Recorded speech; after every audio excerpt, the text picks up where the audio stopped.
이명박 대통령 헌정 방송 김어준의 나는 꼼수다.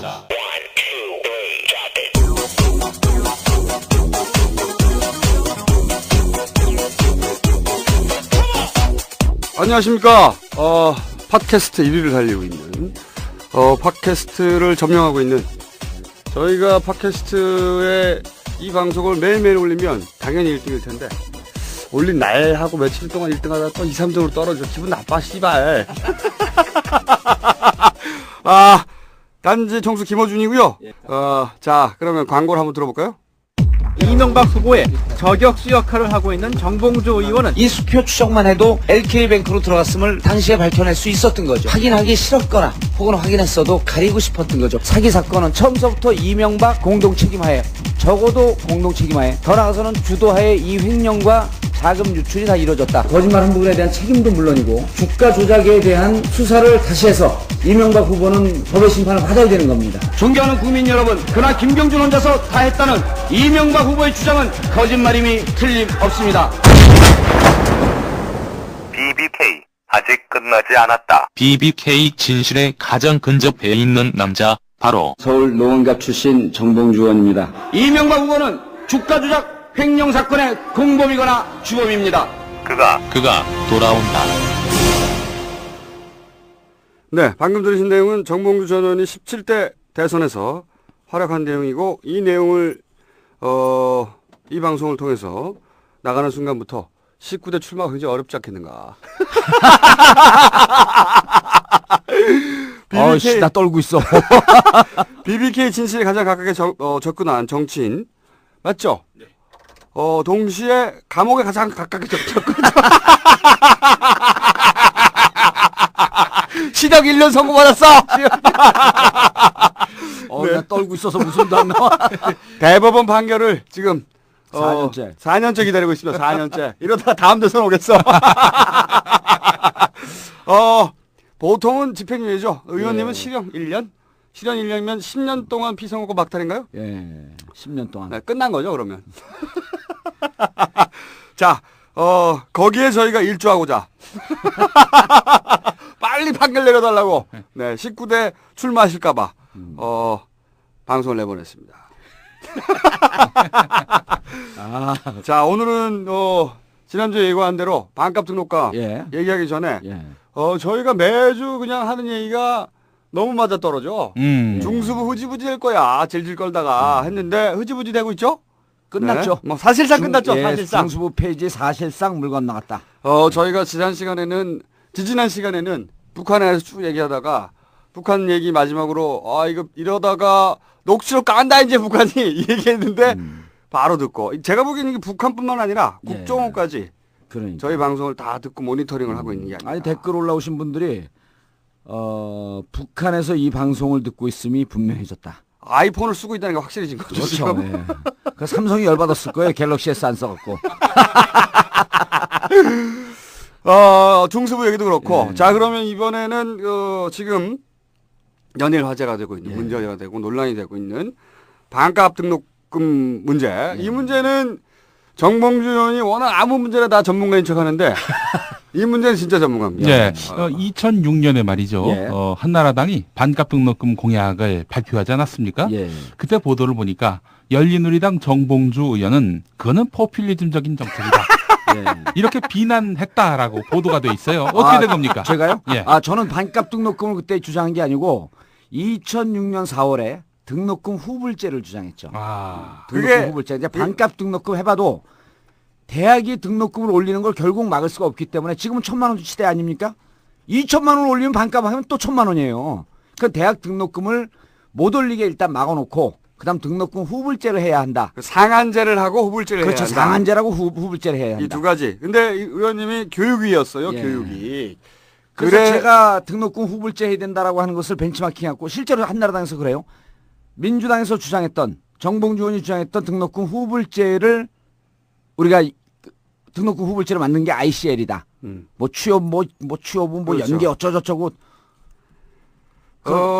이 얘기를 이렇게 자신 있게 하는 이유가 뭐냐면 의원님이 딱 한 번 국회의원 해봤는데 딱 한 번 해봤어요. 그때까지. 근데 딱 한 번 해봤는데 당시 교육위였고 그 전에 본인이 직접 또 학원을 해본 적이 있습니다.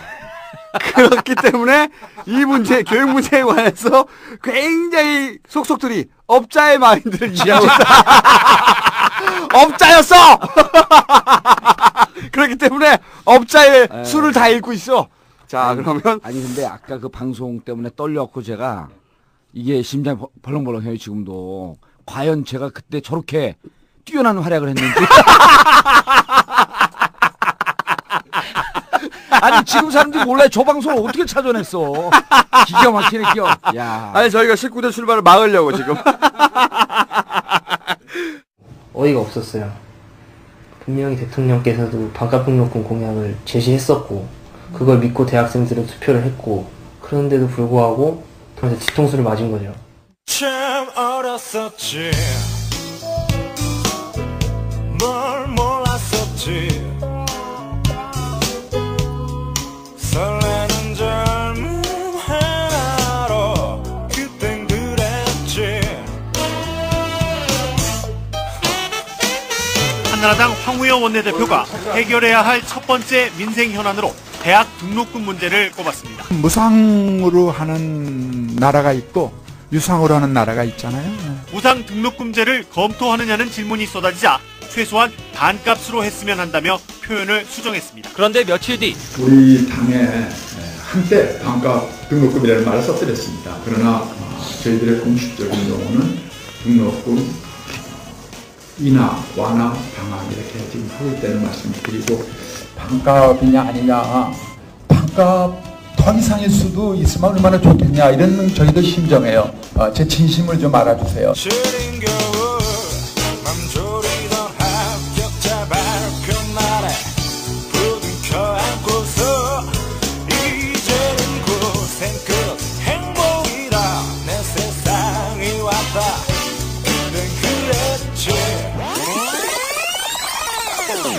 지난 2006년 3월 지방선거를 앞둔 한나라당은 교육비 부담 반으로 줄이기 팀을 꾸리며 반값 등록금 정책을 처음 들고 나왔습니다. 강재섭 한나라당 대표는 한나라당이 대학 등록금 부담을 반으로 줄이는 5대 입법을 반드시 관철하겠습니다. 김영호 한나라당 원내대표는 대학 등록금 부담을 반으로 줄이는 반값 등록금 법안 신속히 처리하도록 하겠습니다. 나경원 한나라당 대변인은 한나라당이 민생 법안으로 내놓은 등록금 반값에 관련된 법안들에 대해서 심의하고 대통령 선거가 있던 2007년 당시 이명박 후보는 선거대책위 산하에 등록금 절반 인하위원회를 설치했습니다. 그러나 취임 첫 해 가진 대통령과의 대화. 등록금이 너무 비쌉니다. 저번에 공약으로 반값 등록금 정책을 내세우셨던 걸로 기억하는데요. 그게 정치적으로 이제 그 공약들이 나온 데가 많습니다. 그래서 뭐 내 자신은 그 반값으로 등록금을 하겠다는 공약을 한 일은 없습니다만. 이제는 고생 끝 행복이다 내 세상이 왔다 그땐 그랬지. 참 세상이라 참 세상이라. 자, 그러면 오늘은 전 의원이라기보다는 전 업자로서 업계에 종사했던 전 업자로서 이 실태를 속속들이 알고 있는. 에이, 나 얘기하네. 자, 그럼 등록금 반값. 우선 대학이 아니 이 문제 가지고 사실은 청와대에 들어가서 싸우기도 하셨잖아요. 그럼요. 노무현 대통령 앞에서. 노무현 대통령하고 싸우고 그랬었죠. 네, 그리고 문재인 이사장도 그때 등장했다는 얘기 제가 일화로 들었는데. 네, 그때는 이제 그 반값 등록금, 등록금 후불자는 반값 등록금이 사학법 때문에 그랬죠, 그때는. 아니, 저거 했었죠. 구등급 평가하는 등급 수능 등급제. 그때 제가 이제 문재인 당시 비서실장을 보면서 문재인 실장하고 저하고 똑같은 주장을 했죠. 구등급을 해야 된다. 1등서부터 9등급을 해야 된다라고 했고, 당시 교과부에서는 9등급을 우리는 처음에 9등급이 아니라 6등급, 7등급을 주장을 했었어요. 그래갖고 그렇게 되면은 실질적으로 수능은 자격시험 정도로 격화될 것이다. 그렇죠. 그러니까 수능 시험 한 부담 빼고, 그다음 본고사 못 보게 하고, 산불 정책이 들어가 있으니까요. 그리고 결국은 내신으로 다 평가를 해야 된다. 그렇죠. 이 주장을 하러 들어갔는데, 당시 교육부총리가 제 주장을 듣지 않고 사표를 던지겠다 그랬어요. 그러니까 그때 당시 그 교과부는 오히려 대학의 입장을 대변했어요. 그렇죠. 대학의 입장을 대변했죠. 대학의 입장을 가능하면 촘촘하게 세워가지고 그러니까 등급을 많이 18등급 뭐 이렇게 예, 막 한 15등급, 18등급 이렇게 둬서 그래서 그 순서대로 자기들이 이제 골라가겠다고 예. 촘촘하게 세워서 그게 이제 방안이었고 민주당의 방안은 당신은 정봉주의 방안은 정봉주 독트린. 그렇게 하면 줄 세우기가 되니까 예. 그러지 말고 특정한 능력만 검증하고 예. 뭉퉁뭉퉁 예. 그게 이제 방안이었죠. 그래서 그거는 자격 시험 쪽으로만 가자. 그래서 그걸 조정하러 이제 청와대 들어가신 거잖아요. 조정하러 국무총리실에 들어간 거죠. 국무총리. 그래서 이제 국무총리 주재로 하는데 문재인 실장하고 이정우 정책실장인지 뭐 어쨌든 뭐 그 자리는 그러니까 당정청 소위 말해 당정청 협의회가 협의회를 했는데 네.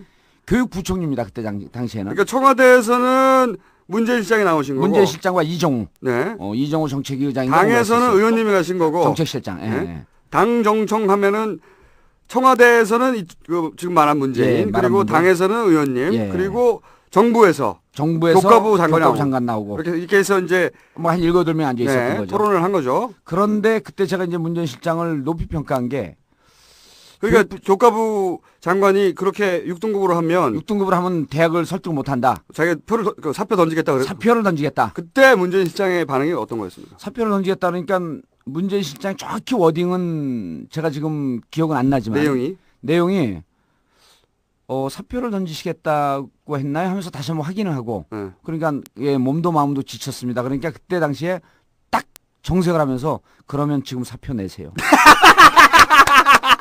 문재인 짱! 사람들 깜짝 놀랐어요. 나는 이제 막 흥분했고, 지금 그건 말씀이라고 하시는 겁니까? 그러면서 이제 다투려고 하는데 문 시장님이 지금 사표 내시겠다고 하셨나요? 그러니까 몸도 마음도 지쳤고 이제는 더 이상 뭐 학교로 돌아가고 싶습니다. 그러니까 그럼 지금 사표 내세요. 그래서 제 기억으로는 총리가 당황해서 급 당황해갖고 막 이렇게 조정하던. 그래서 그때 제가 문재인 실장을 높이 평가했어요. 아니, 그 교과부 장관은 어떻게 됐습니까? 대학으로 돌아가셨죠. 사표 안 냈습니다. 당연하지. 사표 안 냈고. 그때는 일종의 투정이자 협박이거든. 그렇죠. 그리고 그때 장관들은요. 우리가 열린우리당 시절에 우리가 여당이면서 국정감사나 대정부 질의하면요. 장관들은 다 한나라당 편이에요. 대부분이. 정책이. 사상이. 그래서 맨날 우리하고 싸웁니다. 여당 시절에도. 근데 이제 그분은 사표 안 냈고. 근데 그 후속 이야기가 없었어요. 사표 내시죠. 할 때 이 문재인 실장의 어떤 이때까지 행보를 보면 왜 그러냐고 딱 설명이 나올 텐데. 문재인 실장 이렇게 말씀이 많은 분이 아니세요. 거기서 이걸 정부나 이런 중요한 정책을 조정하는 자리에서 너무 협박적으로 나왔다라고 마음속으로 결단을 내린 것 같아요. 이게 어린애처럼 무슨 협박이냐. 그렇죠. 이런 중요한 정책을 국가 대사를 정하고 있는데. 비서실장, 정책실장, 국무총리, 그다음에 아주 뛰어난 정봉주라는 국회의원, 이 바쁜 사람들 다 모여 앉아 있는데, 투정을 부릴 자리냐 그렇죠. 이게. 그런 자리가 아니죠. 그러니까 교육부 총리가 무척 당황을 했고, 더 이상 말씀을 못 하고 총리가 막 이렇게 조정을 하려고 하는 그런 기억이 하나 있고, 그래서 이제 어쨌든 아싸란 양반이야. 예, 그리고 교육 문제에 있어서는 이정우 실장이나 문재인 실장도 만약에 저는 이 반값 등록금 우리가 정권을 잡고 두 가지 조건이면 반값 등록금 할 수 있다고 보는 거예요. 등록금 후불제까지도 가능합니다. 첫 번째 조건은 우리가 정권을 잡아야 되죠. 두 번째 조건은 제가 내년 4월에 국회의원이 돼야 됩니다.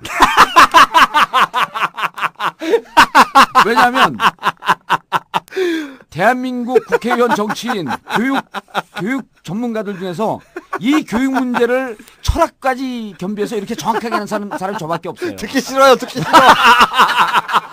아니 근데 들으셔야 됩니다. 왜 들으셔야 되냐면 제가 정책을 전문했죠. 교육학 전공했잖아요. 그래서 정책 전문가이면서 정치까지 해서 정책 전문가인데 중요한 건 업자의 마음도 이해 안 되는 겁니다.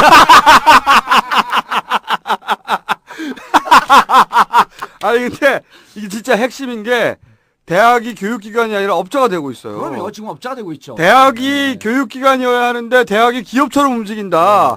이게 이 등록금 문제 핵심이거든요. 이게 사실은 재벌이 움직이는 거하고 똑같아요. 재벌이 돈 벌어가지고 투자 안 하고 인형음으로 쟁여두잖아요. 똑같습니다. 똑같아요. 이게 그리고 등록금 문제, 요즘 반값 등록금 문제 후불제 토론해서 나와서 토론하는 것들 보면 분들을 보면 진짜 핵심으로 못 들어가고 계속 변종만 올려요. 이를테면 이런 겁니다. 연대, 고대, 이대, 특정대학 지칭해도 돼요. 적립금이 제일 많은 대학들이거든요. 그렇죠. 어마어마한 적립금에 적립금 다 합하면 10조예요. 등록금 후불제 하는데 반값 등록금 실현하는데 6조면 됩니다. 그러니까요. 그럼 등록금 후불제 하면요 12조면 돼요. 네. 근데 지난 5년간 부자금 생겨 90조 아닙니까? 네. 이 90조만 갖고도 향후 8년 동안 등록금 후불제 할 수 있어요. 8년 지나면 아이들이 졸업해갖고 직장 취업해갖고 이제 그때부터는 이 그 일정 정도 수입이 넘게 되면 상환하기 시작하잖아요. 유럽 방식이죠. 유럽 방식이죠. 네, 유럽 이 방식, 예. 장학금 제도는 미국식 방식이고 네. 등록금 후불제는 유럽 방식이에요. 네. 세계에 딱 두 가지 방식이 있습니다. 유럽 방식, 미국 방식. 네. 미국 방식은 이미 실패한 방식입니다. 그리고 미국 방식보다 우리는 더 나빠요. 왜냐? 더 나쁘죠. 군대 갔을 때도 이자를 내야 돼. 씨발. 고리예요, 고리. 말도 안 되는 예. 이 은행 장사를 국가가 시켜줘. 아파트 담보대출보다 자그마치 1%가 더 높아요. 이게 이런 겁니다. 국가가 학생들이 아니지. 학부모들 돈을 털어서 은행 장사 시켜주는 게 지금의 제도예요. 그리고 국가가 씨발. 그리고 자율이라는 명목 아래 대학의 등록금 인상을 막지 못하고 실질적으로 국가가 보증을 쓰면서 그렇죠. 대학, 은행 장사를 시켜주고 있는 거예요. 더군다나 만약에 기업이 정말 대학이 정말 기업처럼 움직일 거면 네. 그러면 국가로부터 혜택도 받지 말아야지. 보조금도 그럼요. 받지 말고 제 얘기가 그겁니다. 이제 세금 혜택도 받지 말고. 그게 핵심이에요. 김어준 총수는 교육을 전공하지 않는데 어떻게 정확하게 하십니까? 저는 놀라워요, 저도. 깜짝 놀랍니다. 아니, 그 영화 코바디스 보셨죠? 네. 그 감독이 이런 영화 얘기를 했어요. 영화를 만들고 주역 과연 이 영화를 제가 만들었습니까? 저는요 가끔씩 발언하고 주역 과연 이 생각이 제 생각입니까? 이게 어마어마하게 저는 깜짝 놀라게 깜짝씩 놀래. 아니 그런데 지금 이제 핵심을 정확하게 짚었는데 자랑하다가 지친다. 자랑하다가 지쳐. 핵심을 정확하게 짚었는데 네. 대학이 어마어마한 국고 보조를 받아요. 그렇죠. 네. 그런데 대학은 자율이라는 얘기를 계속 이게 95년 김영삼 정부 때부터 네. 그때 박세일 당시 이제 한나라당 무슨 정책 책임을 지고 있었는데 네. 이른바 5.3일 교육개혁 조치라고 하는 게 95년도에 생깁니다. 이게 교육의 신자유주의의 태동이에요. 네. 그렇죠. 예, 교육의 신자유주의의 태동. 그러니까 교육을 시장의 영역으로 놓아버리는 겁니다. 교육은 시장 영역으로 들어가면 안 되거든요. 그렇죠. 네. 교육은 국가 복지 차원의 영역으로 놔둬야 되는 거예요. 그래서 국가가 대학이 그런 교육적 목적을 달성하기 위해서 돈을 쓰다가 손해를 보더라도 보존해 주려는 거 아닙니까? 그렇죠. 그래서 보존해 주는 건데 그렇죠. 그때 박세일 사단의 막내가 누구냐면 지금 교육부 장관을 하고 있는 이주호입니다. 이런 거 아무 데서도 못 들어요. 그때 박세일 사단에 우리 이제 정치권의 시체말로 박세일 가방 못질했다라고 하는 제일 막내 연구원이었었어요. 그런데 이분은 교육학 전공자가 아니에요. 그 계보군요, 지금. 그 계보죠. 그래서 5.3일 김영삼 정부 때 95년 5.3일 교육개혁 조치. 그게 지금으로부터 16년 전인데 그때 신자유주의 교육시장 정책이 나오고 그거를 계속 승계한 게 지금의 정책입니다. 근데 우리 김대중 정부와 노무현 정부 때도 사실은 이 정책을 깼어야 되는데 이해찬 총리가 정말 훌륭한 분이 교육 정책은 확 좌우로 마음대로 흔들어버리면 학부모들하고 학생들이 너무 피해를 보기 때문에 그 정책이 잘못됐다 손 치더라도 서서히 이것을 수정해 가야 된다. 그 교육부 장관 했잖아요. 이해찬 총리가. 그런데 이제 그때 당시에 이주호 장관이 그 박세일 사단에 있었는데 교육개혁 정책을 만드는데 이 양반이 교육학이 전공이 아니에요. 노동경제학인가 그래요. 경제학자예요, 경제학자. 그러니까 경제학자 눈으로 교육이 보일 수밖에 없는 그렇죠. 거죠. 근데 경제학자가 왜 교육을 했냐? 경제학으로 별로 유능하지 않아서 안 팔려요. 대학에서 경제학으로 뭐 이렇게 강의를 나갈 여력이 안 되니까 국회의원 비례로 돼갖고 이게 왜냐하면 왜 지금 정몽주 전 의원이 이렇게 열을 받는지 아십니까? 국회의원 할 때 서로 맞은편에 싸웠거든요. 맨날 싸웠는데요. 도대체 논리가 됩니까? 말빨이 됩니까? 그렇다고 그 양반은 그때는 라이벌이었는데 라이벌이 아니었죠. 그 양반은 장관 되고 자기는 백수야. 아니 그때 보세요. 저하고 카운터 파트너 있던 분들이 누구냐 하면 진수희 복지부 장관 토론에서 정봉주나와 한나라당에서 그 방송국에서 섭외하기가 힘들어요. 정봉주 딱 내놓으면 아무도 안 나온대. 이주호 피하지, 진수희 피하지. 옛날 얘기죠. 그 양반들은 장관이고 저는 백수입니다. 그래서 대학이 등록금이 부족하거나 대학 운영에 차질을 빚고 그다음 대학이 그 좋아지는 게 국가 경쟁력의 그 근간이기 때문에 교육비를 계속 지원해 주는데 그게 1, 200억이 아니에요. 수천억씩 해줘요. 그리고 세금 혜택도 주지 않습니까? 세금 혜택도 주고. 그래서 제가 보기에는 연대, 고대, 이대 같은 그 적립금 많은 데들 만약에 등록금 인상을 제한하고 반값 등록을 하라는데 말을 안 듣지 않습니까? 그럼 뭘 하냐면요. 국고 보조금을 끊어야 됩니다. 그때. 제 말이 그거예요. 이게 제일 현명한 수단이 국고 보조를 딱 끊어버리면요. 너네 받고 싶으면 받아라. 그리고 너네 학생이긴 하지만 우리가 그 학생들을 국가의 영역으로 놓아서 그들에게 등록금 후불제는 우리가 실시하겠다. 그런데 너네는 우리가 실시하는 등록금 후불제는 국가의 예산과 재정으로 하는 것이기 때문에 등록금을 어느 정도 인상할 수 없게끔 우리가 막아놓겠다. 이게 교육정책인 겁니다. 제 말이 그렇습니다. 이 대학에 주장하는 자율이라는 단어 자체가 기본적으로 굉장히 긍정적인 의미를 담고 있어서 여기에 함정이 있어요. 근데 이제 이걸 우리 그 청취자분들이 오늘 이제 철학 공부까지 하는데 자율은요, 자율권의 줄임말입니다. 자율권. 자율권이라고 하는 것은 자율적 권리거든요. 권리예요, 권리. 우리가 초등학교 3학년, 4학년 때 사회책에 나옵니다. 민주주의가 지탱되기 위해서는 권리가 1이면 의무가 1이다. 권리와 의무는 동등한 그람수여야 한다. 이런 내용이 나옵니다. 동등해야 한다. 지금 대학은 권리는 주장을 하고 사회적 책무는 하나도 없어요. 그렇죠. 제 말이 그겁니다. 이 사회적 책무가 교육인데. 그렇죠. 이 자율은 그러니까 교육적 목적에 부합될 때만 유효한 거지. 인정되는 거죠. 지금 주장하는 자율은 돈 벌 자유예요. 그럼요. 돈 벌 자유를 주장하려면 그럼 혜택을 받지 마라 이거지. 장사하려면. 한 의원이 이명박 정권이 들어서서 상임위에서 이런 질의를 했어요. 당신들이 자율 하는데 장관에게 교과위에서 자율 하는데 그 자율은 권리가 수반돼야 된다. 의무가 수반돼야 된다. 만약에 모든 것을 자율로 맡기면 학생들 담배 피는 걸 왜 통제를 하느냐? 학생들 이 본드하는 걸 왜 통제하느냐? 놔둬라 자율적으로 다 알아서 하게. 그런 걸 통제하는 게 의무를 강조하는 거고 의무 속에서 아이들이 교육이 형성이 되는 것이다. 대학에게도 의무를 강조해야 돼. 사회적 책무. 그 발언에 하니까 그냥 숙연해졌어요. 그게 바로 접니다.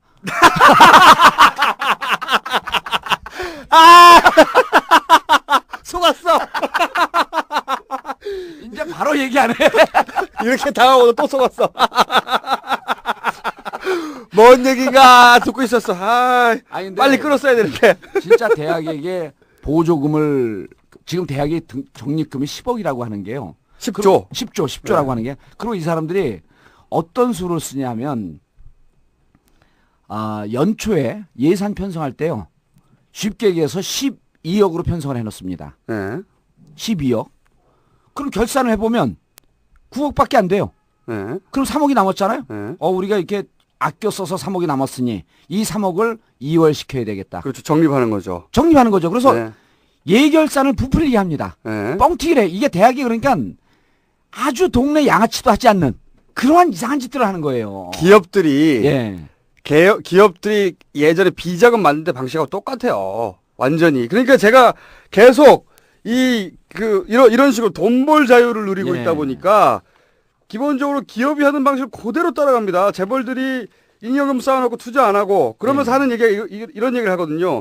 재벌이 달자야 국가 경제가 산다. 그런데 재벌이 이윤을 남겨도 지들 금고에만 쌓아놓는데 국가 경제가 무관하거든요. 사실은. 그렇죠. 이 프레임에 자기들 묻어가는 건데 그걸 또 국가가 막 도와주고 그 프로파간다를 도와주고 계속 재정 지원해주고 교육기관도 똑같아요. 그리고 거기서 떨어진 떡고물로 자기들끼리 잘 먹고 잘 사는 거예요. 그냥. 잘 사는 거죠. 근데 적립금을 보면 참 이 사람들이 정말 나쁜 사람들인 게 적립금을 해놔요. 근데 적립금을 어디다 쓸 거냐고 이제 물어봐요. 그럼 그걸 밝혀야 돼요. 교과부에다가. 그런데 건축 적립금이 46%예요. 무슨 대학 건물은 지면은 금방만 무너집니까? 적립금 중에 그 10조로 따지면 4조 6천억을 건설에 짓겠다고 적립을 해놓는 거예요. 그 보수하고 건물 보수하고. 그래서 그 사람들이 보수 집단인가 봐. 썰렁해 죽겠네. 그 다음에요. 연구 적립금은 9%밖에 안 돼요. 그 다음에 정책 적립금 8%. 대학의 발전을 위해서 연구 적립금, 정책 적립금은 합해봐야 17%밖에 안 됩니다. 그 다음에 또 뭐가 있는 줄 아세요? 기타 적립금이라고 34.9% 그러니까 35%가 기타 적립금이에요. 이건 어디다가 쓸 거냐니까 기타. 자기들도 모르고 어디다 쓸지. 비상 상황이 발생할 때 하다가 못 만들어낸 거지. 그러니까 대학의 비상 상황이라고 하는 것은 건물이 낙후되거나 연구 시설이 낙후된 것밖에 없거든요. 그게 건축 적립금이에요. 말고 기타 적립금은 또 35% 만들어놔. 그러니까 지금 10조 중에 3조 5천억은 기타 적립금이에요. 이거는 기타 적립금이라고 하는 것은 이런 겁니다. 땅을 산다든지 주식에 투자한다든지 이런 거에 과외로 쓰기 위해서 적립해 놓은 거예요. 그래서 지금 대학생 등록금, 반값 등록금을 해결하기 위해서는 1차적으로 대학금 등록 인상을 막아야 됩니다. 등록금 인상 막아야 되죠. 제가 그래서 등록금 상한제를 2006년 4월에 그 법안을 냈더니 교과부가 얼마나 이게 그 나쁜 놈들이냐면 이럴 땐 욕하고 그래야 돼. 근데 제가 사회적 지위가 있기 때문에 욕도 못 하는데 제가 그 법안을 내니까 전국의 대학교에다가 재단 이사회에다 쫙 공문을 보내요.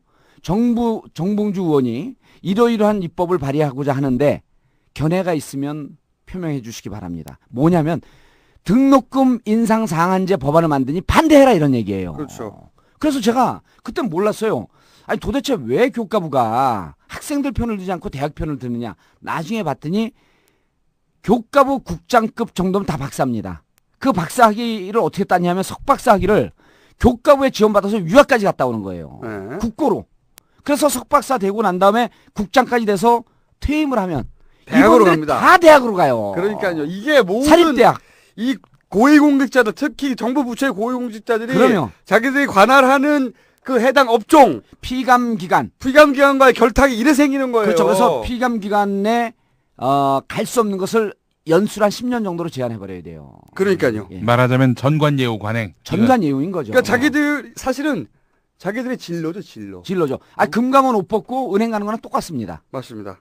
그러니까 자기들이 피감했던데 다 자리 봐두고 그러니까 평상시에 사립대학과 교과부가 유착될 수밖에 없는 한 라인이 형성될 수밖에 없는. 그러니까요. 그러니까 계속 예산 지원해 주죠. 등록금 인상하는 건 뭐. 그래서 첫 번째 방법이 등록금 인상을 일단 막아야 됩니다. 그리고 지금까지 약 10년 동안 110% 정도 뻥튀기 돼서 등록금 인상한 부분에 대해서 감사를 해서 낮춰야 됩니다. 네. 적정 등록금 수준이 어느 정도 수준이다라고 하는 국가 가이드라인을 만들어서 지금 이렇게 저렇게 보면 1,000만 원대라고 한다면 1,000만 원 평균을 봤을 때 650만 원대가 적정 등록금 수준입니다. 650만 원대로 낮춰야죠. 그리고 650만 대에서 700만 원대 정도로 보고 그 수준에서 그러니까 이렇게 해야 되는 겁니다. 전국 등록금 전문대 평균 4년제 대학교 평균을 내서 평균보다 높은 대학은 다 쳐내기 시작을 해야 돼요. 네.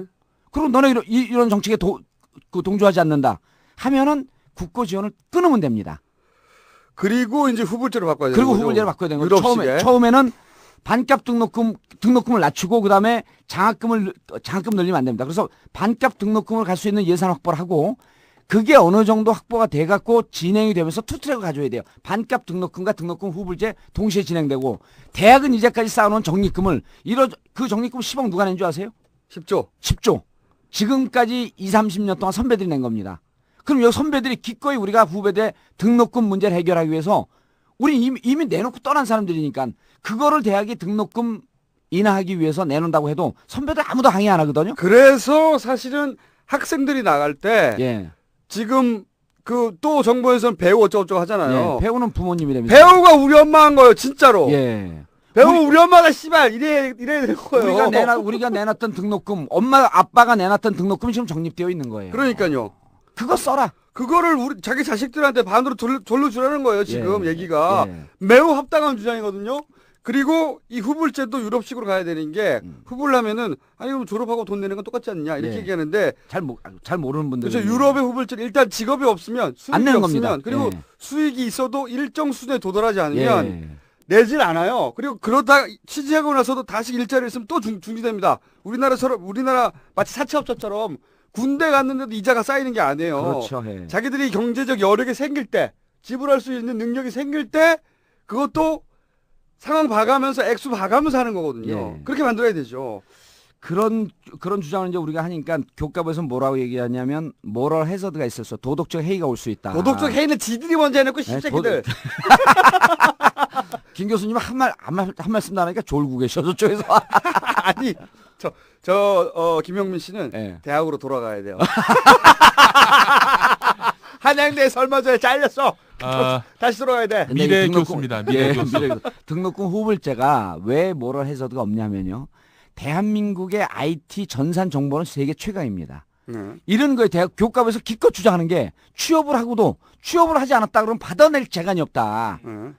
요즘 취업을 하고요. 급여를 현찰로 받는 사람도 있습니까? 은행 통해서 다 받죠. 세금 신고 안 하는 사람도 있어요. 말도 안 되는 주장이에요. 그런 걸 하고 있으면요. 정작 한심한 건 국회의원들이에요. 그럴 수도 있겠네. 모르는 거지. 모르는 거죠. 그러니까 제가 국회의원 안 되니까 아무것도 모르는 거예요, 이 사람들이. 그리고 이제 등록금 후불제가 그래서 이 등록금 후불제 이제 다른 방송에서 이런 얘기를 안 합니다. 이제 오늘 또 철학적인 얘기인데 등록금 후불제가 왜 나오냐? 왜 국가가 등록금을 책임져야 하느냐라고 하는 논리를 이건 이제 우리 등록금 투자하는 학생들이 철저하게 배워야 되는 게 대학을 나오면요. 내 급여가 높아지니까 개인의 수익률이 생깁니다. 개인의 수익률. 그런데 대학을 많은 우리 국민들이 대학을 나오면요. 자기 급여만 높아지는 게 아니라 국가 경쟁력이 높아집니다. 이게 사회적 수익률이라고 하는 거거든요. 유럽은 사회적 수익률을 계산을 해서 고등교육을 받으면 우리 사회, 우리 국가가 경쟁력이 생기기 때문에 국가가 등록금을 책임져야 한다. 그리고 비싼 등록금이라고 하는 가이드라인은 165만 원입니다. 이걸 넘게 되면 비싼 등록금에서 규제가 들어갑니다.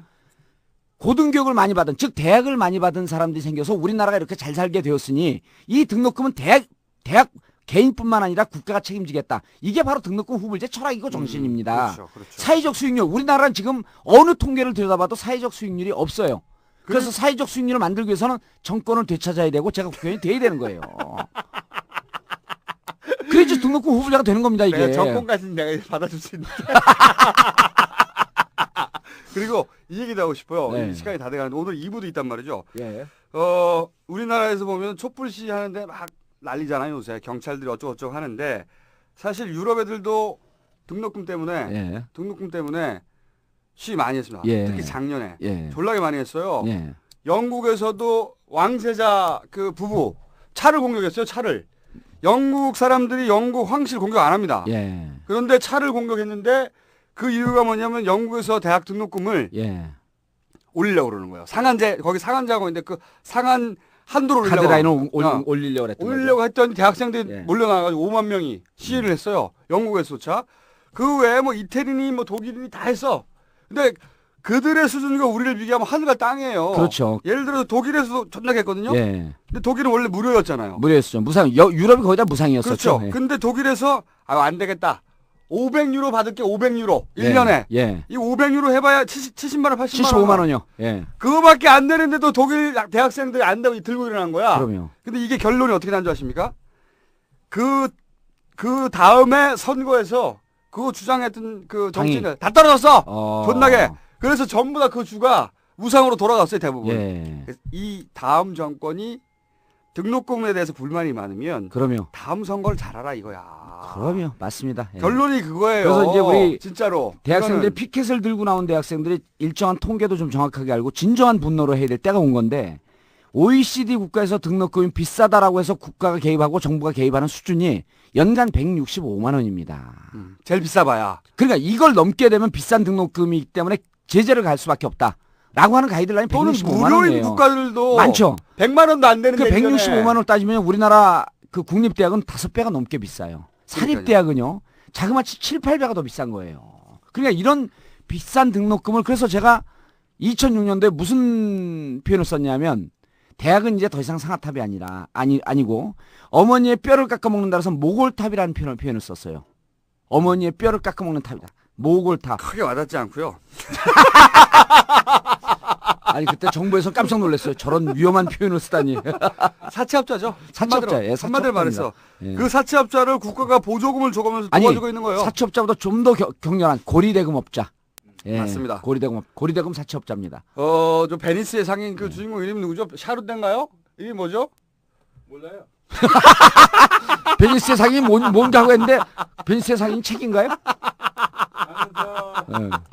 야설. 무식해서 얘기를 같이 못하겠어. 저는 우리 돌아가신 아버님의 유언이 절대 독서를 하지 말아요. 저는 독서를 하면 상상력이 떨어지니까. 고등학교 2학년 때 베니스의 상인 대신에 페니스의 상인이라고 야설을 읽은 기억이 납니다. 에이씨 방송 끝내. 아니 그런데 아까 김청수님 정확한 지적을 했는데 샤일록. 네. 예. 죄송합니다. 정확한 지적을 했는데 예. 지난 6월 2일 지방선거 앞서서 김상곤 교육감이 2009년인가 2008년도 등장할 때 그때 무상급식 즉 의무급식 때문에 정책적으로 승리한 최초의 선거였었어요. 그랬죠. 네. 6월 2일 지방선거도 사실은 무상급식 때 무상급식 반대파의 선거였습니다. 네. 내년 총선이 등록금 반값이라든지 혹은 등록금 후불제라든지 대학 등록금 갖고 총선이 치러지게 되면요. 대학생이 지금 400만이거든요. 네. 400만 시대를 돌파하려고 그래요. 800만의 부모가 있죠. 그러면 800만이 부모가 아니죠. 부모까지 하게 되면 1200만이 되죠. 합치면 1200만이 되고 할머니, 할아버지, 손자까지 하게 되면요. 2000만 시대가 됩니다. 네. 대학 등록금 문제를 제대로 무는 정당. 지금 민주당 정책과 안에 대해서는 제가 많이 불만이 있어요. 네. 잘 이해를 못해. 모르는 거죠, 자기들도. 잘 모르죠. 그래서 네. 계속 저한테 좀 물어봐야 돼. 딱 한 번 물어봤어요. 제가 빈정상에서 더 이상 얘기 안 해줘 이제. 계속 물어봐야 되는데. 그래서 내년에는 어쨌든 민주당 쪽은 등록금 문제를 해결하겠다라고 하는 진정성과 의지가 보인 거고 한나라당은 계속 말 바꾸기 양치기 소년이 돼버렸어요 이미. 반값 등록금은 3번째 들고 나왔거든요. 이번에 또 한다. 이미 넘어갔기 때문에 내년 총선에서는 이 등록금 문제를 제대로 물 수 있는 노원갑, 공릉동, 월계동 지역구로는 정봉주 의원이 출마한다는 것을 아셔야 됩니다. 도와달라고 선거법 위반이야. 그렇습니까? 예. 제가 하면 안 돼요. 제가 하면. 저희가 떨어뜨립니다. 걱정하지 마십시오. 저희가 출마 전에 잡혀가도록 합니다. 마지막으로 예. 재밌는 뉴스가 있었어요. 네. 갑자기 경찰이 예. 이 촛불 집에 막 자꾸 심각해지니까 예. 막 연행에 갔잖아요. 예. 분위기 안 좋으니까 갑자기 이제 허락해주겠다. 예. 차도로 나오는 말. 무조건 허락해주는 게 아니라 무조건 금지하지는 않겠다. 예. 굉장히 야리한, 야리꾸리한 말이에요. 예. 그러면 거꾸로 이렇게 말해야 되거든요. 어떤 조건일 때 허용해주겠다고 말해야 돼요. 그래야지 사람들이 정확하게 알 거 아닙니까? 예. 근데 무조건 금지하지는 않겠다. 하나만 한 얘기거든요. 그렇죠. 네? 이런 얘기를 했다는 자체는 제가 보기에는 작전이 또 지시가 들어갔어요. 그리고 위험 수위에 왔다고 보는 것 같아요. 그렇죠. 이제 느낀 거죠. 예. 그러면서 동시에 경찰이 또 무슨 보도 지침을 내렸냐면 폭력 시위로 번질 경우만. 아니죠. 언론에다가 예. 폭력 시위로 보도해달라고. 그러니까 이 양쪽에서 예. 이 명령을 내린 사람은 똑같은 주체라고 봅니다. 그렇죠. 해봐서 아는. 유화 제스처도 하면서 동시에 예. 이걸 폭력 집회로 만들어버리는. 예. 근데 이 폭력 집회 얘기 나와서 그러는데 유럽에서 대학생들 시위에 비하면요. 우리 존나 양반이에요. 그럼요. 촛불밖에 더 들어? 예. 이걸 왜 막아? 씨발. 근데 사실 제일 무서운 거죠. 촛불 들고 있는 게.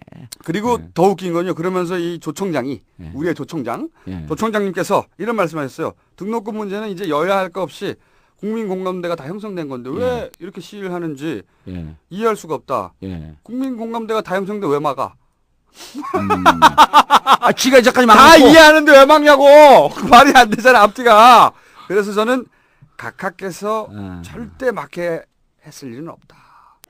이게 등록금 그냥 사람들이 모여서 즐거운 게 싫은 거야. 예. 아니 저는 고독을 즐기는 사람이야 조총장은. 저는 이렇게 봐요. 이게 청와대에서 전략과 작전을 짜고 있는 사람들은 다 운동권 출신입니다. 그렇죠. 운동권 출신 중에서 전향한 사람들이 우리 쪽을 정확히 한다는 판단 하에 그걸 하고 있는데 이분들이 보기에 이게 레임덕과 연동될 경우 그렇죠. 그러니까 이런 거거든요. 촛불 시위나 촛불 문화제를 놔두면요. 별로 안 커져요.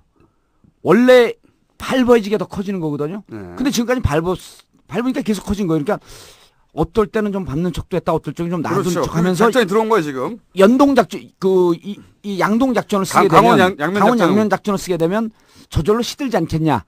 만약에 이것이 더 이게 지금 지방 대도시까지 가잖아요.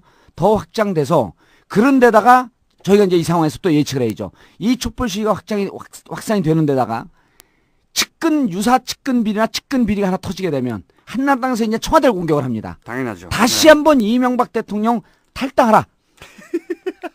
아니 각하를 각하 없으면 우리는 어떡하라고. 아니 우리가 탈당하면요 민주당으로 입당시킬 수도 없고 아니 그래서 이것이 대단히 위험한 레임덕과 연동될 수 있다라고 하는 분석이 나온 거예요. 그래서 미리 차단하려고 물타기가 미리 좀 들어간 차단하기 거죠. 그러면 물타기가 들어간 거죠. 근데 물타기가 과연 통할 것이냐? 이건 안 통한다고 봅니다. 왜냐하면 안 실제 통해요. 등록금을 낮춰줘야 돼요. 그러니까요. 그렇게 되기 전에는 이 문제는 절대 이거는요 시위를 하러 나가는 아이들을 예. 보통 부모들은 아무리 시위 내용이 옳다더라도 걱정을 하고 반대를 해요. 예. 부모들은 이 시위는 부모가 반대하지 않아요.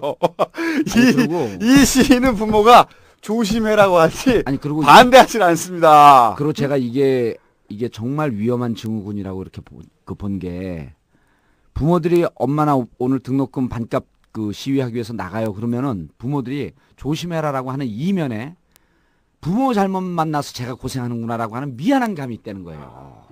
이걸 우리 동네 아주머니 아저씨들 모여갖고 술 먹다가 그 얘기를 하면서 막 눈시울들을 이렇게 그렇죠. 긁혀요. 내가 돈 좀 내가 잘 벌었으면 충분히 줬으면 제가 저럴까. 그러니까 알바를 서너 개 뛰고 그것도 돈이 없었고 시위까지 하러 간다 그러니까 이것 때문에 이 분노와 이 슬픔은 깊게 저는 타오를 것이다. 근데 이건 정책의 문제가 아니라는 걸 지금 현재 이 각하 진영은 이해를 못하고 있어요. 돈 문제라고만 생각하고 있어요. 각하 단순히. 진영은 이해를 못하고 각하는 위대하신 분이기 때문에 충분히 이해하는데 이 진영에서 반대를 하는 거야 이놈들이 나쁜 놈들이. 각하 우리한테 오세요. 우리가 다 조언해드릴게. 자, 그럼 저희가 다음 2부도 있기 때문에 여기서 일단 끊겠습니다. 2부 바로 시작합니다. 각하의 말씀 4가지가 나옵니다. 이 중 세 번째 했던 것은 무엇일까요? 1번, 여러분 이거 다 거짓말하는 걸 아시죠? 2번, 그래도 뭐 내 자신은 뭐 그 반값으로 등록금을 하겠다는 뭐 공약을 한 일은 없습니다만은 3번, 저는 청와대 뒷산에 올라가 제가 오래전부터 즐겨 부르던 아침 이슬이라는 노래 소리도 들려왔습니다. 4번, 전 요즘 금년 1월 달에 BBK라는 투자 자문회사를 설립을 하고 지금 들으신 보기 가운데 각하가 세 번째 하신 말씀을 골라주세요. 그리고 정답을 아이튠즈 딴지 라디오 게시판에 올려주세요. 인상적인 사연을 곁들여 올려주신 5분에게 고성국 박사의 신간, 고성국의 정치인을 선물로 보내드리겠습니다.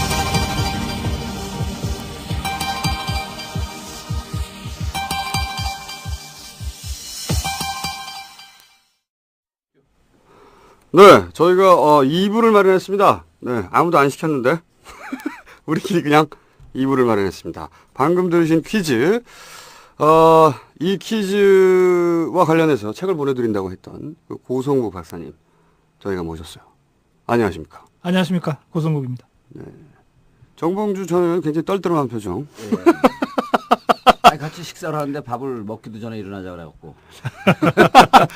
그게 아니고 제가 보기에는 정봉주 전 의원은 항상 모든 스포트라이트를 본인이 받아야 되는데 분산되는 걸 싫어요.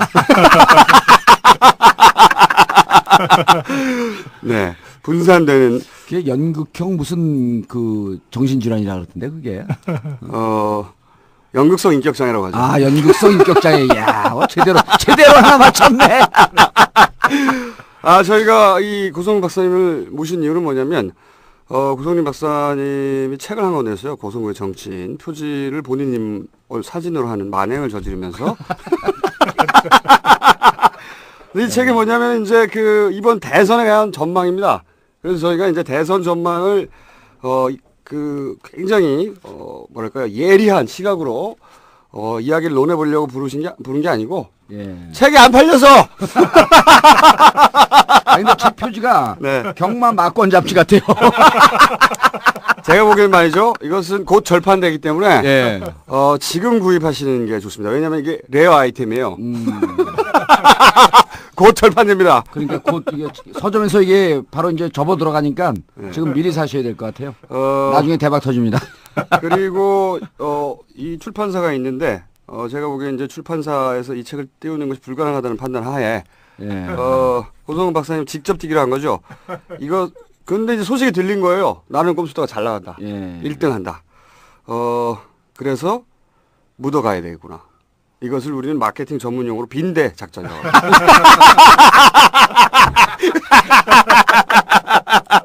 하여튼 출판사에서 굉장히 고생해서 섭외를 간신히 했다고 제가 들었습니다. 네, 빈대 마케팅. 빈대 마케팅 하니까 생각나게 하나 했어요. 제가 조만간에 책을 하나 쓸 생각입니다. 얼마 전에 조국 교수님이 진보 집권 플랜이라는 책을 썼어요. 제가 한번 봤어요. 전락이 재미없어. 그래서 에이씨 내가 써야겠다. 그리고 근데 김총수님 인내심이 대단하네요. 그런 책을 볼 생각까지 하다니. 그렇게 허접한 책을. 아니 허접하진 않은데 재미가 없어요. 그래서 재미가 없어요. 제가 진보 집권 플랜 B 마이너를 쓰기로 했습니다. B 마이너. 이것이 바로 조국 빈대 작전이다. 그러면서 그 생각이 납니다. 조국 빈대 작전. 네. 제가 정치권의 그 정치인한테 들은 얘기인데요. 네. 그 책에서 딱 두 대목이 그 의미 있다 이런 얘기를 하더라고요. 네. 하나는 박근혜 공력이 높다. 네. 만만히 보면 안 된다. 네. 뭐 그런 대목이 있나 보죠. 네. 그리고 또 하나는 야당 지금처럼 해서 되겠냐. 뭐 하여튼 그 두 대목은 볼만했다는 얘기를 친박계 인사가 하더군요. 아 친박계. 자 그런데 오늘 이 책이 말이죠. 이 책을 저희가 굳이 빈대를 끼워드린 이유가 뭐냐면 고 박사님이 사실은 이 진보 진영의 예리한 진보 진영 출신의 예리한 시사평론가인데 박근혜 전 대표가 대선 전국에서 가장 유리한 후보다. 이런 소설을 쓰셨어요. 저희가 소설 전문인데. 그래서 왜 그러냐? 그 얘기 한번 들어보려고. 네. 왜 그렇게 생각하십니까? 박근혜 후보가요. 네. 아직 후보는 아니죠. 이제 뭐 후보라고 치죠. 미래 후보죠. 미래 후보. 네. 미래 후보. 본인이 자꾸 미래 권력이라고. 제 팬카페가 정봉주와 미래 권력들입니다. 현재 권력이 없다는 뜻이죠. 현재 아무 권력이 없어. 그 후보로서는 그 표의 충성도, 지지표의 충성도도 높고, 그렇죠. 또 인정. 확산성도 상당히 강한 이런 후보인 것 같아요. 저 확산성도 어느 정도 인정합니다. 네. 근데 이 두 가지는 서로 이렇게 반대 방향으로 움직이는 성향이 있거든요. 통상 그렇죠. 통상 그래서 뭐 유시민 대표가 가장 대표적으로 유시민 대표는 충성도는 아주 높은데 확산성은 아주 떨어진다든지 이런 거죠. 그렇게 평가들 하죠. 그런데 본인은 부인합니다. 본인은 부인하는. 네, 본인은 부인합니다. 본인은 확산성은 높은데 충성도는 떨어진다 그러나요? 아닙니다. 확산성도 있다고 그걸 입증해 보이겠다고 노력하고 있습니다. 그런데 이 두 가지를 겸비하기가 쉽지 않은데 이 두 가지를 겸비하고 있는 후보 같습니다. 제 눈에는 그렇게 보입니다. 그래서 아주 강한 후보라는 거죠. 저도 강한 후보라는데도 동감합니다. 네. 끝입니까? 네. 자, 그럼 끝났고요. 이 야당이나 진보 진영이 뭐 박근혜 그러면은 그렇게 별로 강한 후보라고 평가를 안 해줘 왔어요. 그동안. 저도 그거 굉장히 오판이라고 생각해요. 예, 예를 들면 뭐 독재자의 딸인데 뭐 있겠느냐. 뭐 이 자기 말을 수첩 없이는 5분도 더 이상 못 한다면서 뭐 비전이 있냐, 컨텐츠가 있냐, 이미지밖에 없지 않느냐. 뭐 여러 가지 뭐 털면 많이 나올 거다. 이런 얘기들이 그동안 쭉 있었어요. 2007년 경선 때도 그랬어요. 2007년 경선 때는 한나라당의 친이명박계 쪽에서도 계속 그런 얘기들을 했습니다. 그렇죠. 그래서 이게 경적 필패라고 박근혜 후보를 그 가볍게 보면 진다. 저도 그렇게 생각합니다. 그 점 때문에 제가 이 후보가 얼마나 강한지를 설명을 하고 있는 거죠. 예. 근데 이제 제가 지금 고 박사님 말씀 들으면서 고 박사님 이제 오판하고 계신 게 하나 있다 이렇게 보이는데 고 박사님께서 정치인들 그러니까 박근혜 반대 진영에서 박근혜가 뭐가 있겠냐 독재자의 딸인데 등등 이렇게 평가한 거를 보면은 정치인들을 너무 높게 평가한 것 같아요. 그건 제가 판단차고인 것 네, 그래서 내가 판단차고 할 수밖에 없는 게 고 박사님은 정치 평론하셨지 국회의원 해본 적이 없거든요. 국회의원들은요 뭐든지 자기 중심적으로 생각해. 그렇게 논리적이잖아. 그러니까 내가 미는 사람이 꼭 될 거야. 이런 건 이외에 아무 생각이 없어요. 그래서 그 중에서 그것을 예외적으로 뛰어넘고 객관적으로 정확하게 분석하는 건 정봉주밖에 없다는 얘기입니다. 이분은요. 아니 그게 예. 지금 국회의원 안 하셔서 그렇게 정확성이 맞아요. 국회의원 하면 나밖에 몰라. 남의 얘기 다 들려. 이분은 30초 이상 발언 기회를 드리면 안 됩니다. 처음 시작한 주제에 현혹되면 안 돼요. 그 주제하고 상관없이 결론은 자기 자랑으로 끝나기 때문에 자기 자랑으로 끝나기 때문에 30초 이상 들으면 바로 얘기를 끊어야 됩니다. 모든 틈새를 다 뚫고 들어와요.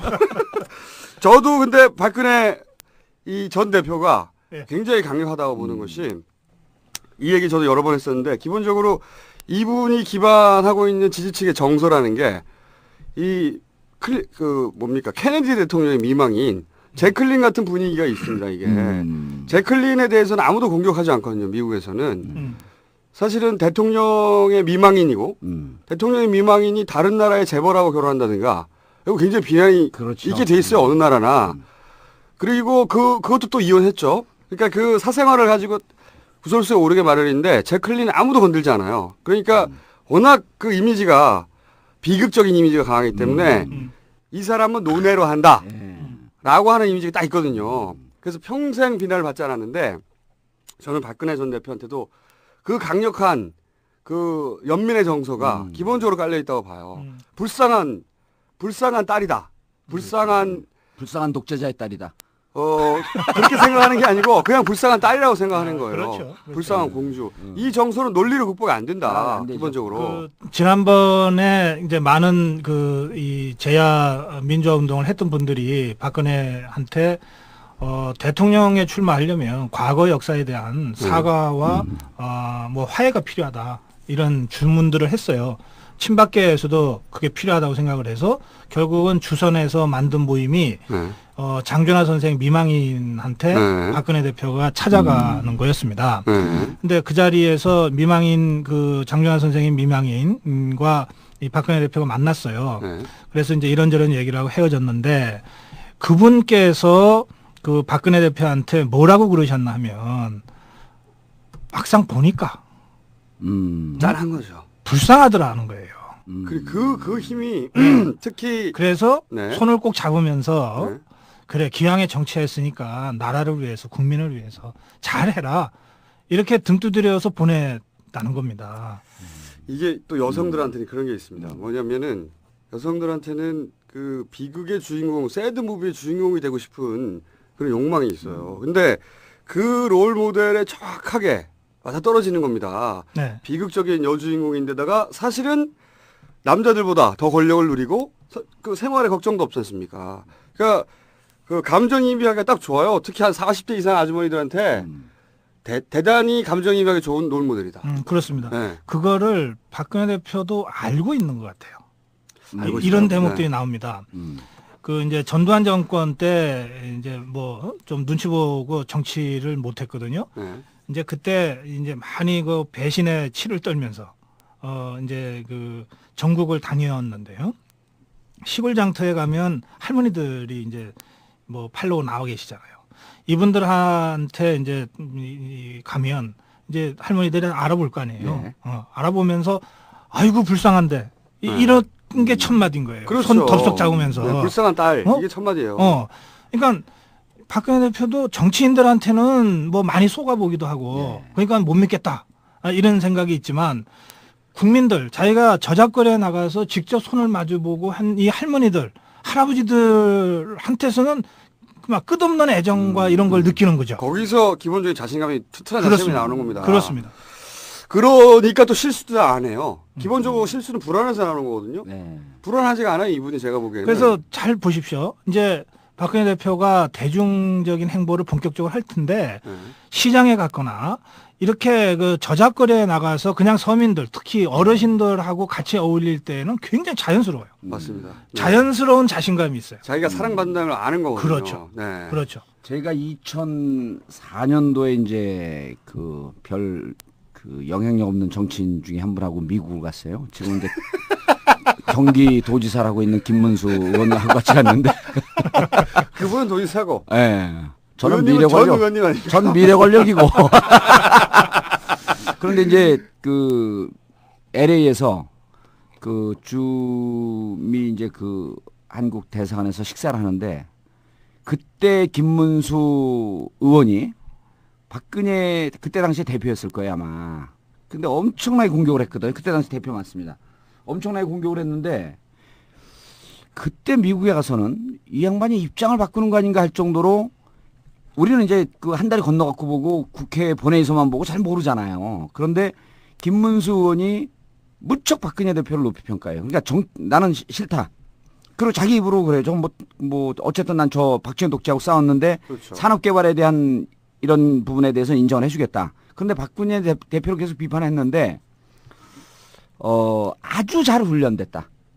그러니까 정치인으로서 잘 교육받고 그렇겠죠, 당연히. 워딩 하나하나가 한 줄 한마디 한마디가 그게 편집할 필요 없는 기사가 된다. 근데 그렇게 잘 정제되어 있는 정치인을 자기가 보지 못했다. 그리고 감정의 처리라든지 상황 대응 능력이라든지 이런 거에 대해서 높이 평가를 해요. 그러면서 언젠가는 그 자기는 대권에 꼭 들어갈 것 같다 이렇게 보는데 그래갖고 이제 우리 술 먹다가 그 쓸데없는 소리 하지 말라고 술맛 떨어지니까 그걸 확 뭉겨버렸는데 아주 가까이서 본 사람들은 잘하는 분들은 높이 평가하는 구석이 있는 것 같아요. 지금 의원님 말씀하신 대목이 맞으면 조기교육. 예. 조기교육이죠. 보십시오. 그 제왕학을 공부한 사람 아닙니까? 5.16 쿠데타가 나던 해요. 이게 이 박근혜 대표가 52년생이니까요. 그때 우리 나이로 10살. 그렇죠. 예. 그 새벽에 아버지가 이제 맞으면 목숨 걸고 지금 쿠데타라로 나가는 거 아닙니까? 그 새벽에 그 긴장된 분위기를 기억한단 말이에요. 응? 그리고 또 청와대에서 고등학교 시절에 유경수 여사가 이제 국빈 방문으로 이제 대통령 부부가 가야 되는데 그 자리를 딸을 대신 보냅니다. 보내면서 뭐 상대방 그 국가 원수죠? 예. 한테 선물을 준비해서 가는 것이 관례인데 네가 한번 준비해봐라. 그래서 숙제처럼 내줘요. 그래서 그 고등학생이 여고생이 그 선물을 자기 나름대로 이렇게 준비를 해서 온 거를 유경수 여사가 평가를 해줘요. 요건 이래서 조금 문제고 요거는 괜찮은 것 같고 이게 제일 좋은 것 같다. 이렇게 해서 보낸단 말이에요. 이런 게 교육이죠. 그래서 사실 그 1974년이죠. 예. 유경수 여사가 이제 암살당한 이 74년이면은 우리 나이로 23살이거든요. 프랑스에 있다가 급하게 돌아와서 이제 퍼스트 레이디를 하잖아요. 이 5년 4개월간의 이제 퍼스트 레이디 역할이 아주 철저한 이 트레이닝 과정이었습니다. 저도 그렇게 생각합니다. 예, 권력만 배운 것이 아니라 의전도 아주 철저하게 배운 거죠. 그리고 박정희 전 대통령 서거 당시 첫 마디가 휴전선언이라고 했다는 말이 저는 이게 사실이라고 보는 것이 실제로 사실이라고 보는 거예요. 그리고 정치를 시작할 때 이유로 든 게 이거예요. IMF를 보고 눈물을 흘렸다. 저 이것도 진심이라고 봅니다. 왜 진심이라고 보냐면 그 흔히 먼저 박근혜 전 대표한테 뭐 국가주의자는 진보 진영에서 이렇게 공격을 하는데 저는 국가주의자라는 공격 자체가 틀렸다라기보다 이거는 일반적인 의미에서 이데올로기로 해서 국가주의자가 아니에요. 그냥 밥상에서 아버지가 국가였기 때문에 그렇죠. 예. 아버지하고 국가를 동일시하는 국가주의자 일종의 가훈입니다. 그냥 그러니까 이념으로서의 국가주의는 없어 이 머릿속에. 그냥 IMF 때 눈물을 흘린 것도 아버지하고 국가를 동일시하기 때문에 우리 아버지가 어떻게 해놓은 건데 아버지가 상처 입었다고 받아들이는 거죠. 아버지의 딸이에요. 그런데 제가 또 여기서 유일하게 박근혜 전 대표를 내가 인터뷰한 적이 있습니다. 제가 여기서 할 말이 생기는 거죠. 인터뷰한 적이 있는데 왜 한번 한나라당에서 나와가지고 저거 있지 않습니까? 무슨 조그만 정당 하나 만들어서 2002년도인가 네, 그렇죠. 무슨 국민승리였나요? 뭐였나요? 뭐 하여튼 뭐 있었습니다. 그때 잠깐 있다가 사라진 그때 타이밍이다. 봐서 제가 인터뷰를 했어요. 근데 그때는 인터뷰를 받아줬습니다. 네. 그래서 만나가지고 제가 한 1시간 반 정도 인터뷰를 했는데 그때 받은 인상이 뭐냐면 지금까지 얘기한 거 다 맞아요. 굉장히 의전 무슨 말을 해야 될지 그리고 말은 길게 하지 않은데 그 말이 문제가 안 될 말만 합니다. 반드시. 제가 집요하잖아요. 근데 어디서 딱 막히냐.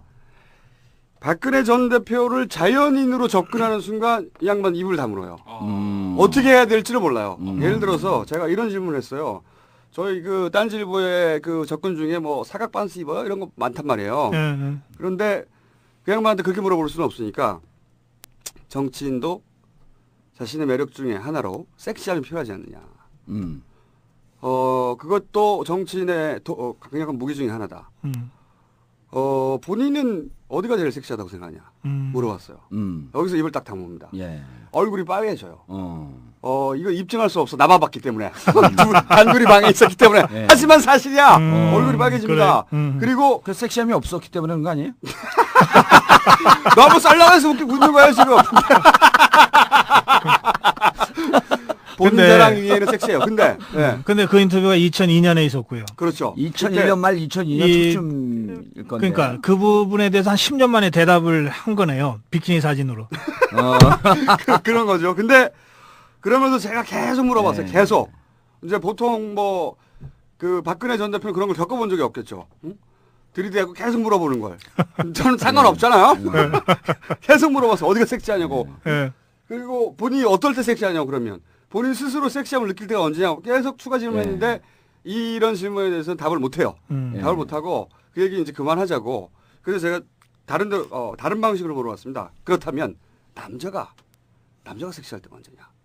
이 질문에 답을 안 할 것 같아서 또 바꿨어요. 좋아하는 연예인이 누구냐. 사실 좋아하는 연예인 물어보는 거 답하는 거 어려운 거 아니잖아요. 집에 맨날 있었는데 연속으로 맨날 볼 거 아닙니까? 뭐 합니까 밤에. 근데 분명 있을 거예요 이란 말이죠. 제가 한 15분 동안 계속 물어봤습니다. 딴 거 얘기하다가 또 갑자기 남자 연예인 누가 좋아해요? 누가 괜찮습니까?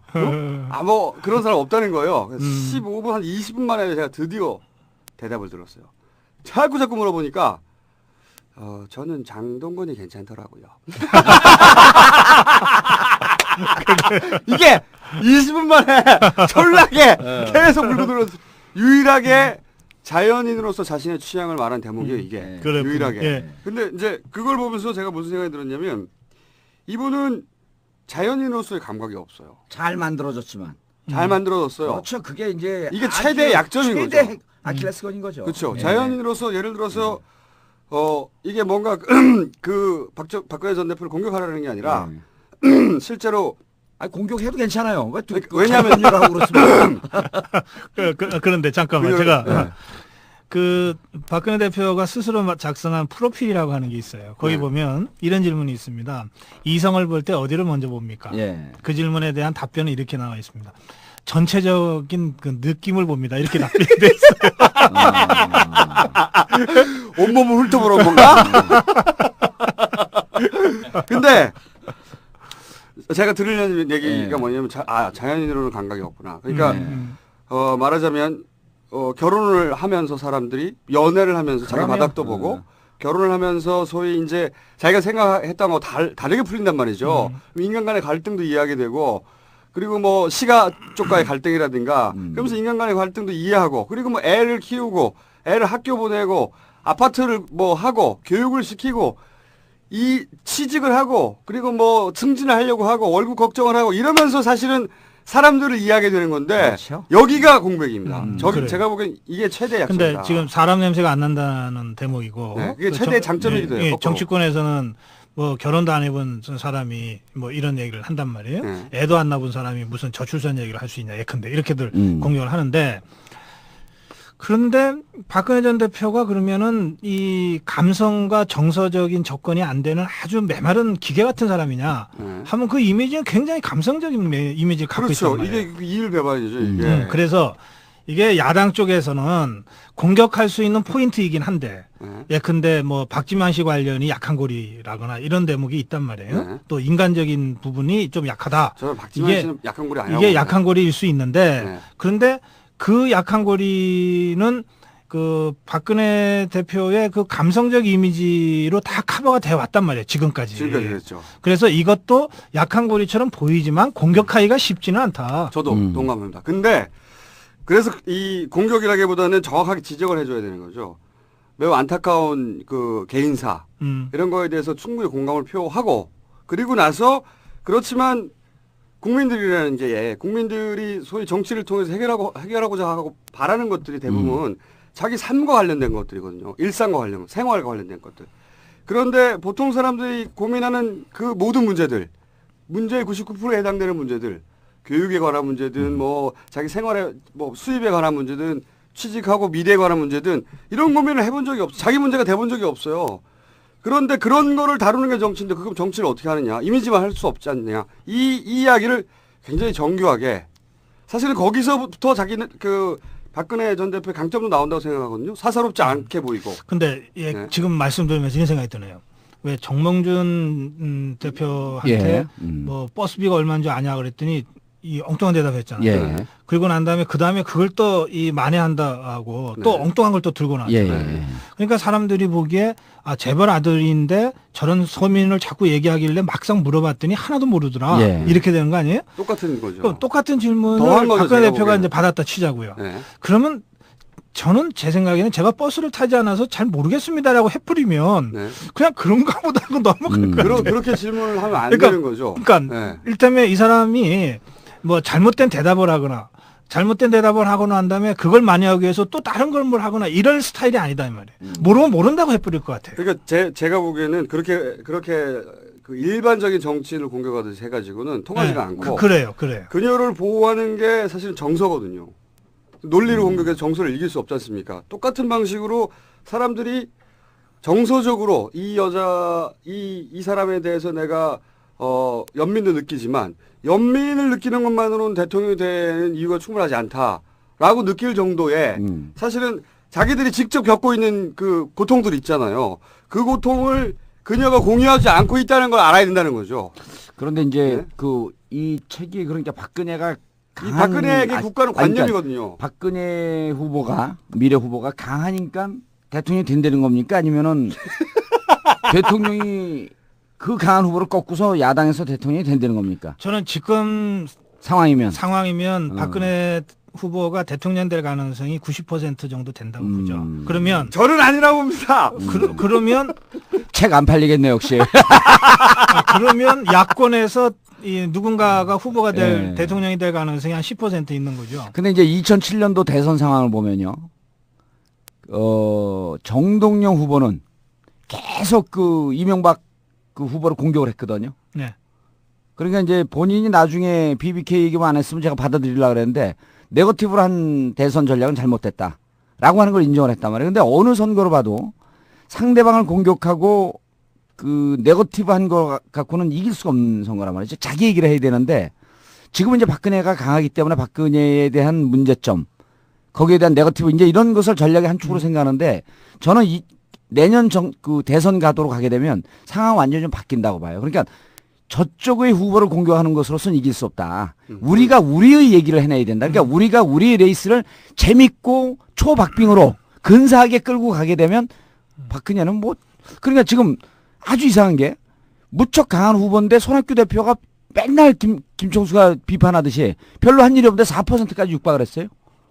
그리고 문재인이라는 사람이 느닷없이 나와서 10%까지 육박을 했고 그래서 내년에도 우리가 우리의 얘기를 하면서 살짝 상대 후보는 비판적으로 나가고 그다음 우리의 레이스를 국민들이 관심을 갖게 끌고 나가면 이것이 이기는 전략이지 굳이 상대방의 네거티브한 측면 그러니까 박근혜의 결점은 뭐냐 라고 하는 걸 갖고는 결점을 찾아내는 것으로만 끝나지 이기지는 못한다. 저도 동감합니다. 제가 이제 문제 제기를 동감하면 박수도 좀 치고 야 그렇다는 얘기다. 그러니까 제가 문제 제기를 하면 이런 거죠. 87년 이후에 정상적인 대통령 선거가 5번 있었는데 2007년 선거는 뭐 워낙 이상한 선거였으니까 빼고 그 이전에 4번의 선거 각하가 지금 대통령으로 등극하신 그 선거가 이상했다. 제가 이상하다고 하는 것은 뭐냐면 저는 이상한 게 각하 헌정 방송인데 아니 저는 2007년도 우리가 실수했다고 생각을 해요. 뭐냐면 위대하신 각하가 나왔으면 후보를 내지 말았어야죠. 맞아. 정동영 후보를 내고 우리는 너무나 잘못했어. 제가 이상한 선거라고 얘기하는 건 이런 거예요. 왜 BBK를 공격하고 그래? 각하가 나오셨는데 이게 BBK 다 알아도 조용히 있어야지. 이게 선거가 아니라 BBK 사건이었단 말이에요. 그렇죠. 사건 종결 순간 선거도 끝나버렸으니까 그렇죠. 내가 이건 선거가 아니다. 정상적인 선거가 아니었다. 제가 그러니까 이렇게 보는 거예요. 2007년도 대선을 보면서 정동영 후보는 보이지 않고 정봉주가 BBK 공개하는 것밖에 보이지 않아서 이 틈을 타고 보이지 않아서 대권 후보가 정봉주인 줄 알았다는 거예요. 그때 BBK 공격한 게 정봉주 의원이었어요? 아니 누가 이런 게스트를 모셔 정봉주도 모르게 자, 그런데 마무리를 하자면 예. 이 대선 빼놓으면 이 두 번은 200만 표 차이로 그 승부가 갈렸고 예. 두 번은 50만 표 차이로 되게 승부 갈렸어요. 그렇죠. 뭐 그런데 이 50만 표 차이는 사실은 혼전이란 말이에요. 누가 이길지 잘 모른다고. 끝까지 모르는 거예요. 그러다가 결국은 김대중 노무현 야권 네. 후보가 이긴 거예요. 네. 근데 200만 표는 처음부터 대개 누가 이길 거라고 짐작이 되는 선거예요. 그렇죠. 그리고 거기서 김영삼, 노태우 두 여당 후보가 이겼거든요. 네. 그러니까 저는 내년에 박근혜 대표가 이기면 200만 표 정도 차이로 처음부터 끝까지 누가 이길 줄 아는 선거로 그냥 끝난다는 거예요. 이긴다면. 예, 그래서 가능성이 높다는 거고 만약에 야당 후보가 이긴다면은 마지막까지 혼전으로 엎치락 뒤치락 하다가 뭐 50만 표 전후로 아마 승부가 나겠죠. 그런데 이 엎치락 뒤치락하라고 하는 게 조금 전에 정 의원님 말씀하신 대로 이게 박근혜 대표를 공격해서 되는 것이 아니고 이거는 본선에서 내년 10월 11월 달에 있을 일이고 그 이전까지 어떻게 이 판을 만들어내느냐가 포인트라는 겁니다. 저도 그렇게 생각합니다. 그렇기 때문에 문재인이다. 아니 계속 저도 주장하지만. 문재인을 주목하는 게 아까 제가 충성도와 확산성 얘기했는데 네. 문재인 충성도 매우 높은 후보입니다. 그렇죠. 선언을 안 했다 뿐이지 네. 선언하면은 유시민 이상으로 충성도가 높을 거예요. 저도 그렇게 생각합니다. 확산성도 굉장히 강해요. 그렇죠. 지역적 확산성도 있고 그다음에 보수 성향의 중도층에 대한 확산성도 있어요. 제 말이 그 말입니다. 공수부대 출신이라서 그래요. 그렇죠. 사진 딱 보면은 그 공수부대 특전사 네. 사진 딱 보면 딱 넘어갑니다. 그런 게 있단 말이에요. 그리고 실제로 이분의 그 이념적 성향도 뭐 극자가 아니란 말이죠. 이 중도 우파까지를 포괄해 낼 수 있는 상당히 합리적 맞습니다. 개혁 성향이거든요. 그러니까 확산성도 같이 있는 거죠. 그렇죠. 그래서 문재인에 주목하게 되는 거죠. 그리고 박근혜 전 대표의 강점, 이 정서, 그 연민에게 관한 정서. 사실은 그 지점에서도 결코 밀리지 않아요. 그렇죠. 노무현 대통령이 오버래핑되는. 네, 그리고 사사롭지 않은 거. 예. 그 박근혜 전 대표의 강한 강점. 역시 똑같은 지점에서 결코 밀리지 않고요. 그리고 약속을 지킬 것 같은 거. 그러니까 박근혜 전 대표가 강한 지점에서 밀리지 않는 유일한 정치인이 될 수 있다. 어제 제가 이제 구미에 특강을 갔었는데 구미 선산 이쪽 지역이 이제 그 박정희 대통령 본가 있는 그쪽 지역 아닙니까? 그런데 거기 끝나고 나서 이제 민주당 위원장들하고 해서 한 10대 분하고 커피를 마셨는데 문재인 얘기를 자기들이 물어봐요. 그 경북 분들인데. 그래서 이제 지금 했던 이런 얘기들 그리고 문재인 후보가 만약 후보가 된다면 무척 무서운 후보다. 근데 여기에 13분이 왜 저하고 그 같이 커피를 마셨냐면 이분들이 지난 당대표 선거 때 다 손학규를 놓았던 사람들이에요. 근데 문재인 얘기가 나오니까 기가 번쩍 하는 거죠. 기가 번쩍 할 뿐만 아니라 영남이기 때문에 문재인을 그 지지하는 게 아니라 만약 문재인이 나온다고 한다면 친노라고 하는 그런 부분들 지금 지적했던 그런 여러 가지 얘기를 해서 경북에서도 상당한 바람이 불 것이다. 문재인의 파괴력을 모르는 사람은 한 그분들은 사람밖에 없어요. 그분들은 문재인 본인. 예. 아니 그런데 김해 단일화 하면서 이미 알았습니다. 김해 단일화 하면서 알았고 모르는 척하고 있는 거예요. 아니 이 양반은 잘 몰라요. 그런데 저는 뭐 잠재적으로 그렇다고 보는데 사실은 좀 문제다라고 봅니다. 어떤 부분이 문제라고 보냐면 일테면 뭐 문재인의 운명이라는 책을 냈잖아요. 이게 제 책 얘기를 안 하고 딴 얘기만 시끄러다. 아니 고성국의 정치인은 금방 서점에서 전화 와서 이제 접기 시작했대 책을. 아이고 기하게 그렇게 됐으니까 이제 늦었어 이제 빨리 사야 돼. 이제 없어도 책이 없어지기 시작해. 뭐 문재인 책이라도 선전하죠 뭐. 근데 그 책을 왜 지금 냈을까? 예. 그 대선 나가기 때는 거죠. 전 그 사연을 알고 있습니다. 네, 그 사연 어떤 사연? 노무현 재단에 제가 직접 들은 이야기인데 최근에 제가 노무현 재단 행사도 하고 그래가지고 직접 들은 이야기인데 그 책을 기획한 분으로부터 직접 들은 얘기예요. 문재인 그 이사장, 노무현 재단 이사장은 여전히 가장 가까운 사람들한테도 후보가 되는 것에 대해서 본인이 후보를 하고 정치를 하겠다 얘기 안 한답니다. 다만 예전하고 달라진 것은 예전에 화를 냈는데 말도 꺼내지 말라고 화를 냈는데 그래. 이제는 화를 내지 않는다. 이 정도 수준까지 갔고 그런데 노무현 재단에서는 이 책이 소위 이제 그 출마에 미끄럼이 된다고 문재인 이사장님을 설득한 게 아니고 그분들은 어차피 지금 시간표상 이 책을 내기로 원래 했었대요. 예전부터. 시간표상.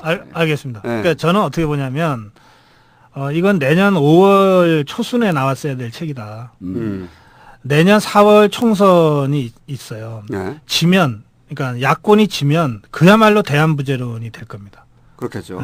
그러면서 5월 23일 3주기를 앞두고 뭐 이건 운명이다 이러고서 나오는 거다. 또 만약에 야권이 이기면 이건 승세를 탄단 말이에요. 근데 이제 우리 고 박사님의 그런 얘기가 지금 별로 설득력이 없는 게 문재인의 운명이다가 더 많이 팔리고 고성주의 정치인이 동시에 나와서 안 팔릴 것 같으니까 왜 지금 같이 해서 내 책을 죽이느냐. 참고로 제 1판 1세 2011년 6월 11일 날 일주일 전에 나왔어요. 그 일주일 뒤에 문재인의 운명이다가 발간되고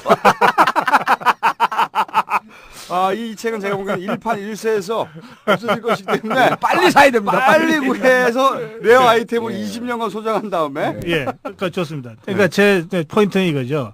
그동안 문재인은 이 정치적이지 않은 방식으로 정치적 영향력을 키워왔잖아요. 그렇죠. 근데 대권 주자는 어쨌든 이제 그런 방식으로는 안 되는 거예요. 그렇죠. 장을 완전히 옮겨야 돼. 그러니까 목숨 걸고 해야 돼. 그렇죠. 근데 그 시점이 언제냐는 건데 그 시점은 사실은 이 비정치의 정치를 통해서 영향력을 만들어 온 사람일수록 그 시점은 정말 실존적 결단으로 이루어져요. 그렇죠. 이게 이거 멋진 단어야. 이게 실존적 결단. 실존적 결단. 그거 옛날에 PS에서 우리 1년 전에 써먹었어요.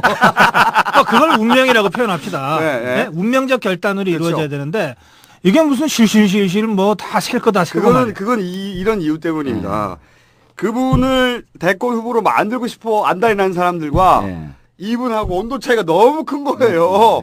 너무 크다 보니까 저는 진보 진영이 내년 대선에서 꼭 이길 거라고 생각하는데 문재인 대통령이 안 됐으면 좋은 게 김어준 총수 가서 내가 대통령 된다고 해서 대통령 됐다면서 가서 자리 내려라고 아각거릴 게 벌써부터 두려워요. 벌써부터. 제가 이게 2년 전부터 혼자 주장했어. 그때는 아무도 안 들었어. 그때 내가 박자를 맞춰줬으니까 나도 자리 달라고 그랬다. 저 같이 가서. 제가 연결식 직후에 그 생각을 했거든요. 아니 왜냐면 무슨 장면 그때 여의도에서 무슨 설이 있었냐면 2009년도 7월서부터 9월 사이에 청와대에서 시뮬레이션을 돌려보니 박근혜 대표를 이길 만한 유일한 사람이 문재인이다. 라는 소문이 여의도에서 파다하게 퍼졌어요. 저는 연결식 직후에 연결식 때 무슨 장면을 보고 이 양반이다 생각을 했냐면 아니 잠깐만. 그런데 그걸 청와대에서 돌렸다고요? 청와대에서 돌렸다는 설이 있었죠. 그러면 저기 청와대에서 영입하려고 청와대에서 영입할 필요 없이 고성국 박사님의 유머가 방금 장면입니다. 유머 있었어요? 아무도 못 알아들어서 그게 웃겨. 아니 저는 저를 비판하는 줄 알고 잠시 긴장을 해서 유머가 장면했으나 아무도 몰랐어. 저는 그 연결식 때 왜 저분이다 싶었냐면 그때부터 제가 주장했거든요. 그때는 저부터 미친놈이라고 했는데 저보고 이명박 백원우 의원이 뛰어나와서 난리 쳤잖아요. 물론 백원우 의원이 준 카타르시스도 굉장히 컸어요. 위로도 컸고. 그런데 그 일이 있은 직후에 재밌는 이벤트가 벌어졌다. 속 시원하다 생각했는데 그걸 수습한 양반이 문재인이었어요. 가가지고 그 각하에게 우리 방송을 이렇게 해준 고마운 은인 각하에게 인사를 했습니다. 인사를 했는데 그때 상황은 굉장히 사람들이 마음이 격정적이었거든요. 그리고 피하 구분이 굉장히 확실했고. 근데 그 양반이 가서 인사를 하니까 잘못했다는 생각이 안 드는 거예요. 아마 다른 사람이 가서 인사를 했다면, 예를 들어 유시민 전 장관이 가서 했다든가 누군가가 인사를 했다면 왜 인사하냐고 그랬을 거예요. 근데 그 양반이 가서 인사를 하는 순간 이건 경우에 바르다. 그렇지. 누군가가 중심을 잡고 상황을 정리해서 경우에 바르게 문제를 처리해야 되는 사람이 필요하지. 그 생각이 처음으로 들었는데 이 사람이 굉장히 자연스러운 겁니다. 그게 권위라고 그러는 겁니다. 그러니까 그거는 저절로 나오는 거거든요. 그리고 문재인 얘기 그만하고 책 좀 팔아줘요. 책 좀. 그분의 삶의 태도에서 나오는 거거든요. 저는 그때 박근혜가 오버랩 됐어요. 사실 박근혜를 만나본 적이 있기 때문에 이분이 다이다이로 붙을 수 있겠다. 그때부터 존나게 주장했는데 아무도 안 들어 씨발. 그동안은. 근데 나는 그 얘기를 한인TV에서 처음 듣자마자 일리 있다고 제가 그렇죠. 아니 이제 같이 분석을 했는데 고 박사님도 자리를 요청하려고 가서 빈대 작전. 묻어가기. 자, 그러면 책은 다 팔았고요. 어우,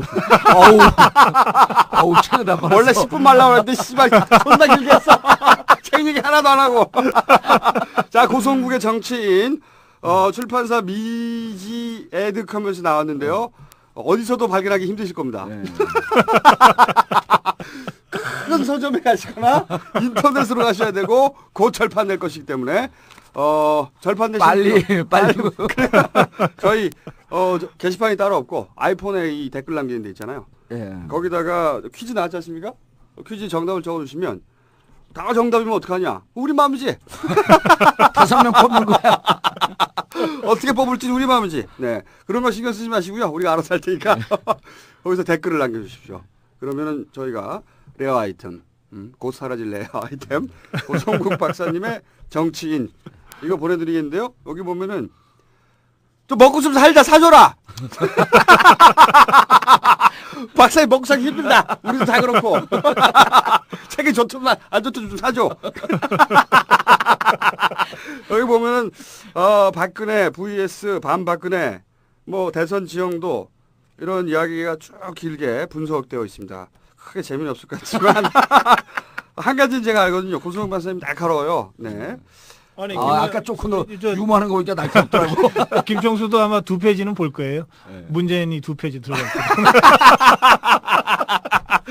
알겠습니다. 예. 오늘은 여기서 저희가 평소보다 길게 했는데 마쳐야 될 것 같습니다. 오늘 진행은 딴지 총수 김어준이었고요.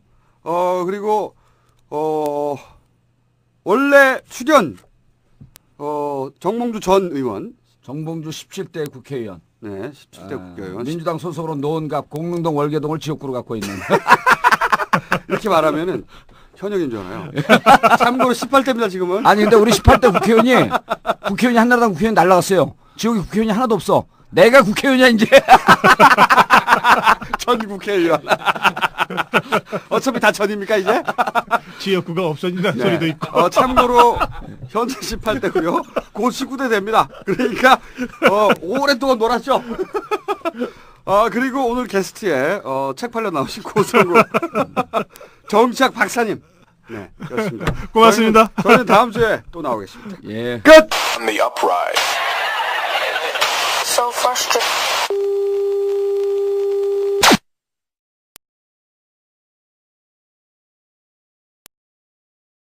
등록금 후불제 하는데 반값 등록금 실현하는데 6조면 됩니다. 그러니까요. 그럼 등록금 후불제 하면요 12조면 돼요. 네. 근데 지난 5년간 부자금 생겨 90조 아닙니까? 네. 이 90조만 갖고도 향후 8년 동안 등록금 후불제 할 수 있어요. 8년 지나면 아이들이 졸업해갖고 직장 취업해갖고 이제 그때부터는 그 일정 정도 수입이 넘게 되면 상환하기 시작하잖아요. 유럽 방식이죠. 유럽 방식이죠. 네, 유럽 이 방식, 예. 장학금 제도는 미국식 방식이고 네. 등록금 후불제는 유럽 방식이에요. 네. 세계에 딱 2가지 방식이 있습니다. 유럽 방식, 미국 방식. 네. 미국 방식은 이미 실패한 방식입니다. 그리고 미국 방식보다 우린 더 나빠요. 왜냐? 더 나쁘죠. 군대 갔을 때도 이자를 내야 돼. 씨발. 고리예요, 고리. 말도 안 되는 예. 은행 장사를 국가가 시켜줘. 아파트 담보대출보다 자그마치 1%가 더 높아요. 이게 이런 겁니다. 국가가 학생들이 아니지.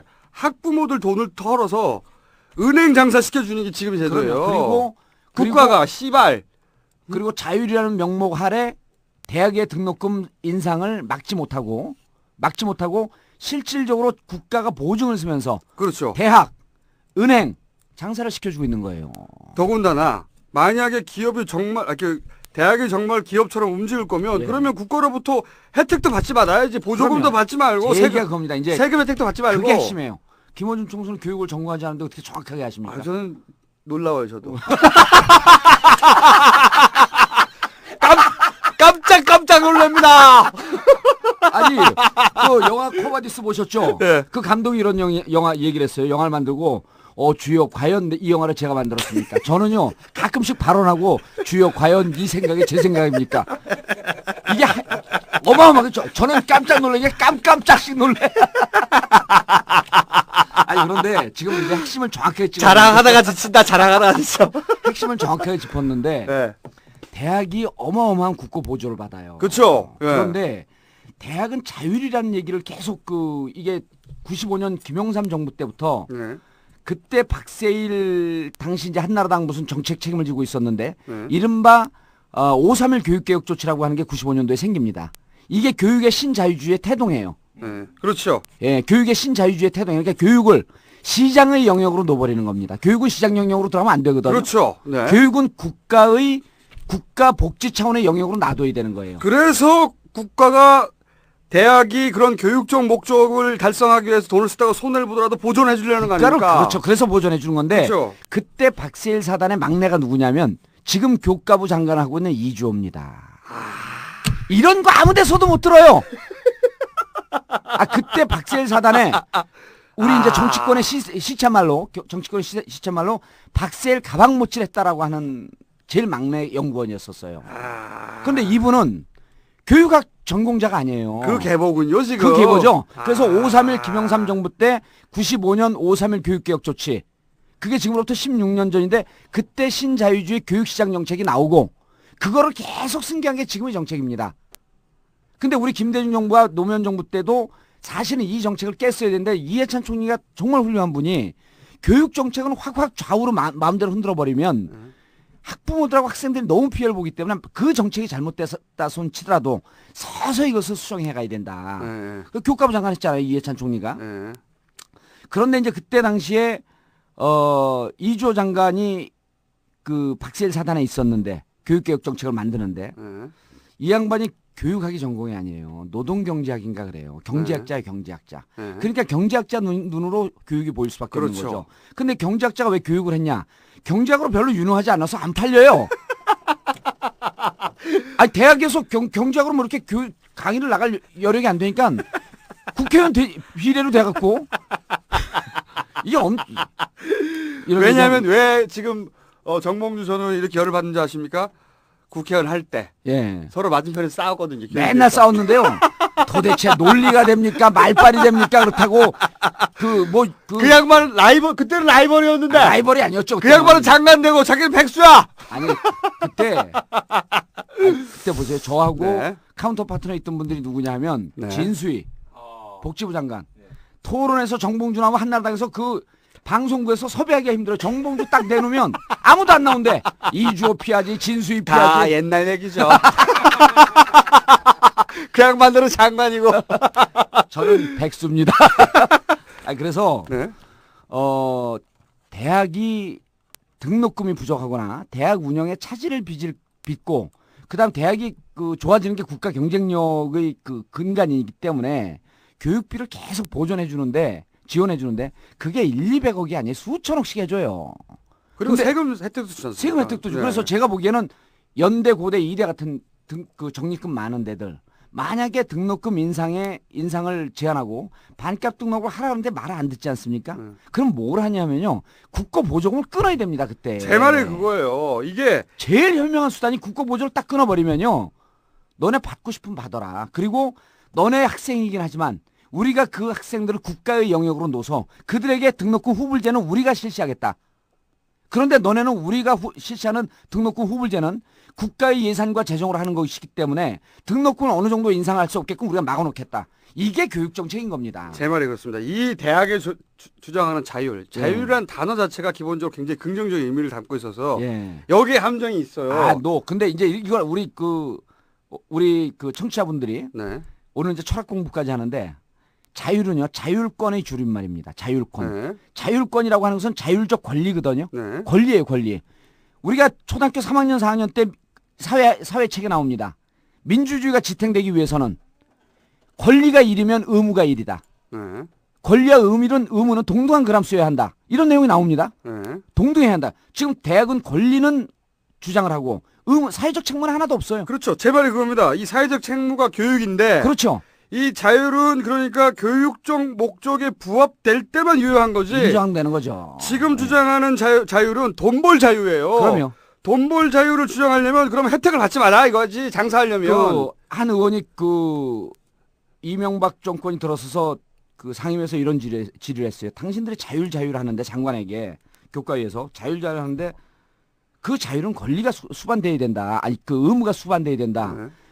만약에 모든 것을 자율로 맡기면 학생들 담배 피는 걸 왜 통제를 하느냐. 학생들 이 본드하는 걸 왜 통제하느냐? 놔둬라 자율적으로 다 알아서 하게.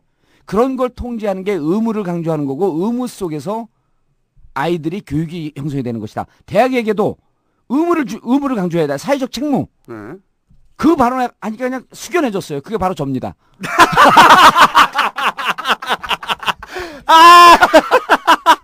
속았어. 이제 바로 얘기 안 해. 이렇게 당하고도 또 속았어. 뭔 얘기인가 듣고 있었어. 아니, 빨리 끊었어야 되는데. 진짜 대학에게 보조금을 지금 대학의 적립금이 10억이라고 하는 게요. 10조. 10조라고 하는 게. 그리고 이 사람들이 어떤 수를 쓰냐면 연초에 예산 편성할 때요. 쉽게 얘기해서 12억으로 편성을 해놓습니다. 12억. 그럼 결산을 해보면 9억밖에 안 돼요. 그럼 3억이 남았잖아요. 우리가 이렇게 아껴 써서 3억이 남았으니 이 3억을 2월 시켜야 되겠다. 그렇죠. 적립하는 거죠. 적립하는 거죠. 그래서 예결산을 부풀리게 합니다. 뻥튀기래. 이게 대학이 그러니까 아주 동네 양아치도 하지 않는 그러한 이상한 짓들을 하는 거예요. 기업들이 기업들이 예전에 비자금 만들 때 방식하고 똑같아요. 완전히. 그러니까 제가 계속 이런 식으로 돈 벌 자유를 누리고 있다 보니까 기본적으로 기업이 하는 방식을 그대로 따라갑니다. 재벌들이 잉여금 쌓아놓고 투자 안 하고 그러면서 하는 얘기가 이런 얘기를 하거든요. 재벌이 달자야 국가 경제가 산다. 그런데 재벌이 이윤을 남겨도 지들 금고에만 쌓아놓는데 국가 경제가 무관하거든요. 사실은. 그렇죠. 이 프레임에 자기들이 묻어가는 건데 그걸 또 국가가 막 도와주고 그 프로파간다를 도와주고 계속 재정 지원해주고 교육기관도 똑같아요. 그리고 거기서 떨어진 떡고물로 자기들끼리 잘 먹고 잘 사는 거예요. 그냥. 잘 사는 거죠. 근데 적립금을 보면 참 이 사람들이 정말 나쁜 사람들인 게 적립금을 해놔요. 근데 적립금을 어디다 쓸 거냐고 이제 물어봐요. 그리고 그걸 밝혀야 돼요. 교과부에다가. 그런데 건축 적립금이 46%예요. 무슨 대학 건물은 지면은 금방만 무너집니까? 적립금 중에 그 10조로 따지면 4조 6천억을 건설에 짓겠다고 적립을 해놓는 거예요. 그 보수하고 건물 보수하고.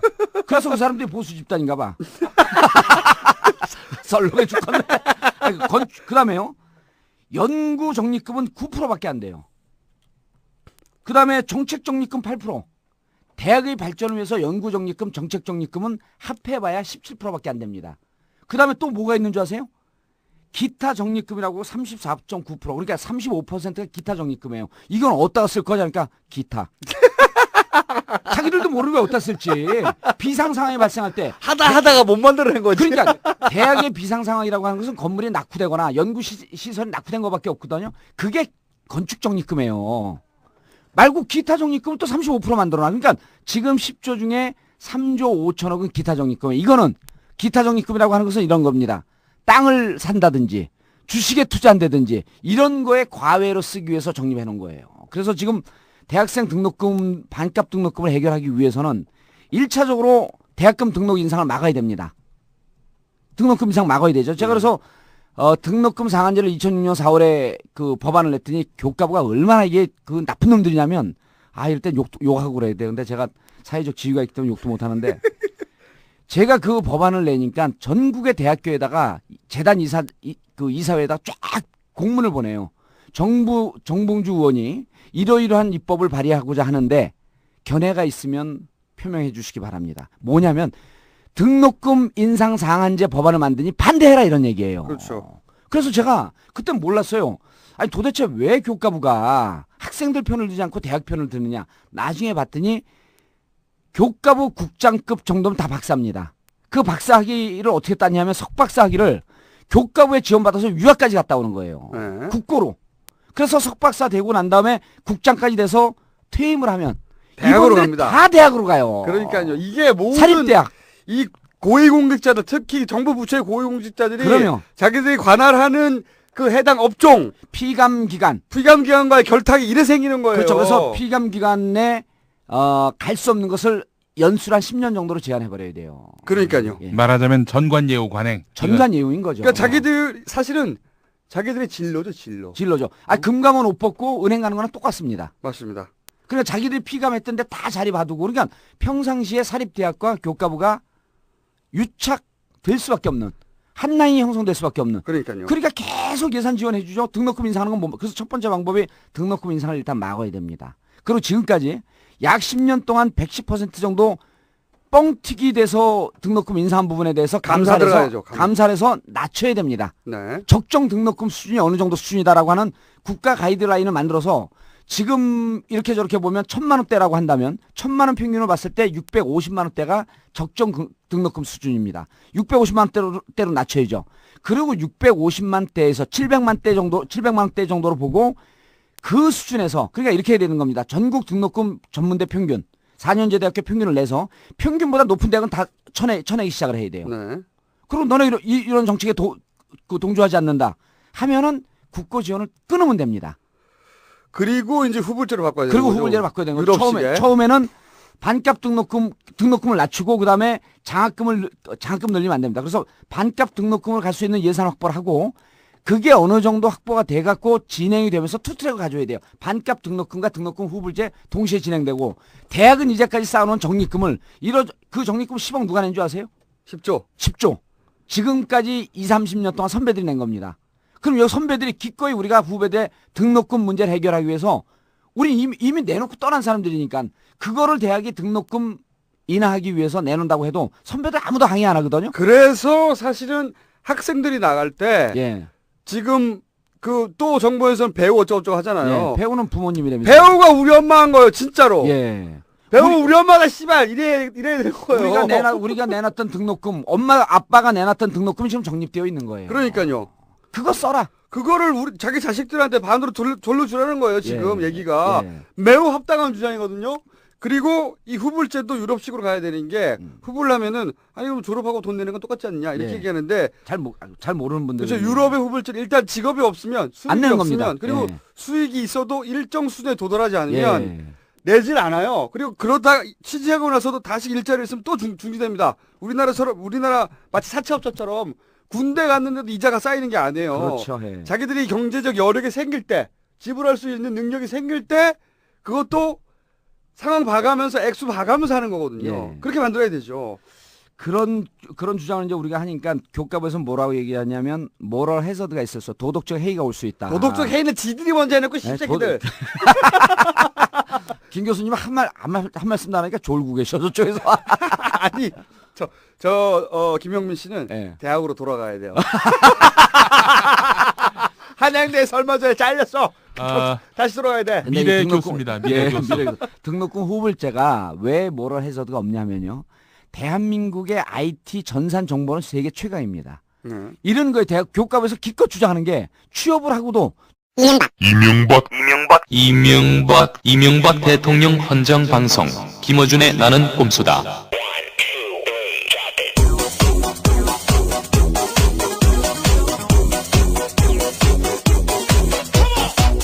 안녕하십니까. 팟캐스트 1위를 달리고 있는 팟캐스트를 점령하고 있는 저희가 팟캐스트에 이 방송을 매일매일 올리면 당연히 1등일 텐데 올린 날하고 며칠 동안 1등 하다가 또 2, 3등으로 떨어져. 기분 나빠 씨발. 단지 청수 김어준이고요. 자 그러면 광고를 한번 들어볼까요? 이명박 후보의 저격수 역할을 하고 있는 정봉주 의원은 이 수표 추적만 해도 LK뱅크로 들어갔음을 당시에 밝혀낼 수 있었던 거죠. 확인하기 싫었거나 혹은 확인했어도 가리고 싶었던 거죠. 사기 사건은 처음서부터 이명박 공동 책임하에 적어도 공동 책임하에 더 나아가서는 주도하에 이 횡령과 자금 유출이 다 이루어졌다. 거짓말한 부분에 대한 책임도 물론이고 주가 조작에 대한 수사를 다시 해서 이명박 후보는 법의 심판을 받아야 되는 겁니다. 존경하는 국민 여러분, 그러나 김경준 혼자서 다 했다는 이명박 후보의 주장은 거짓말임이 틀림없습니다. BBK 아직 끝나지 않았다. BBK 진실에 가장 근접해 있는 남자 바로 서울 노원갑 출신 정봉주 의원입니다. 이명박 후보는 주가 조작 횡령 사건의 공범이거나 주범입니다. 그가 돌아온다.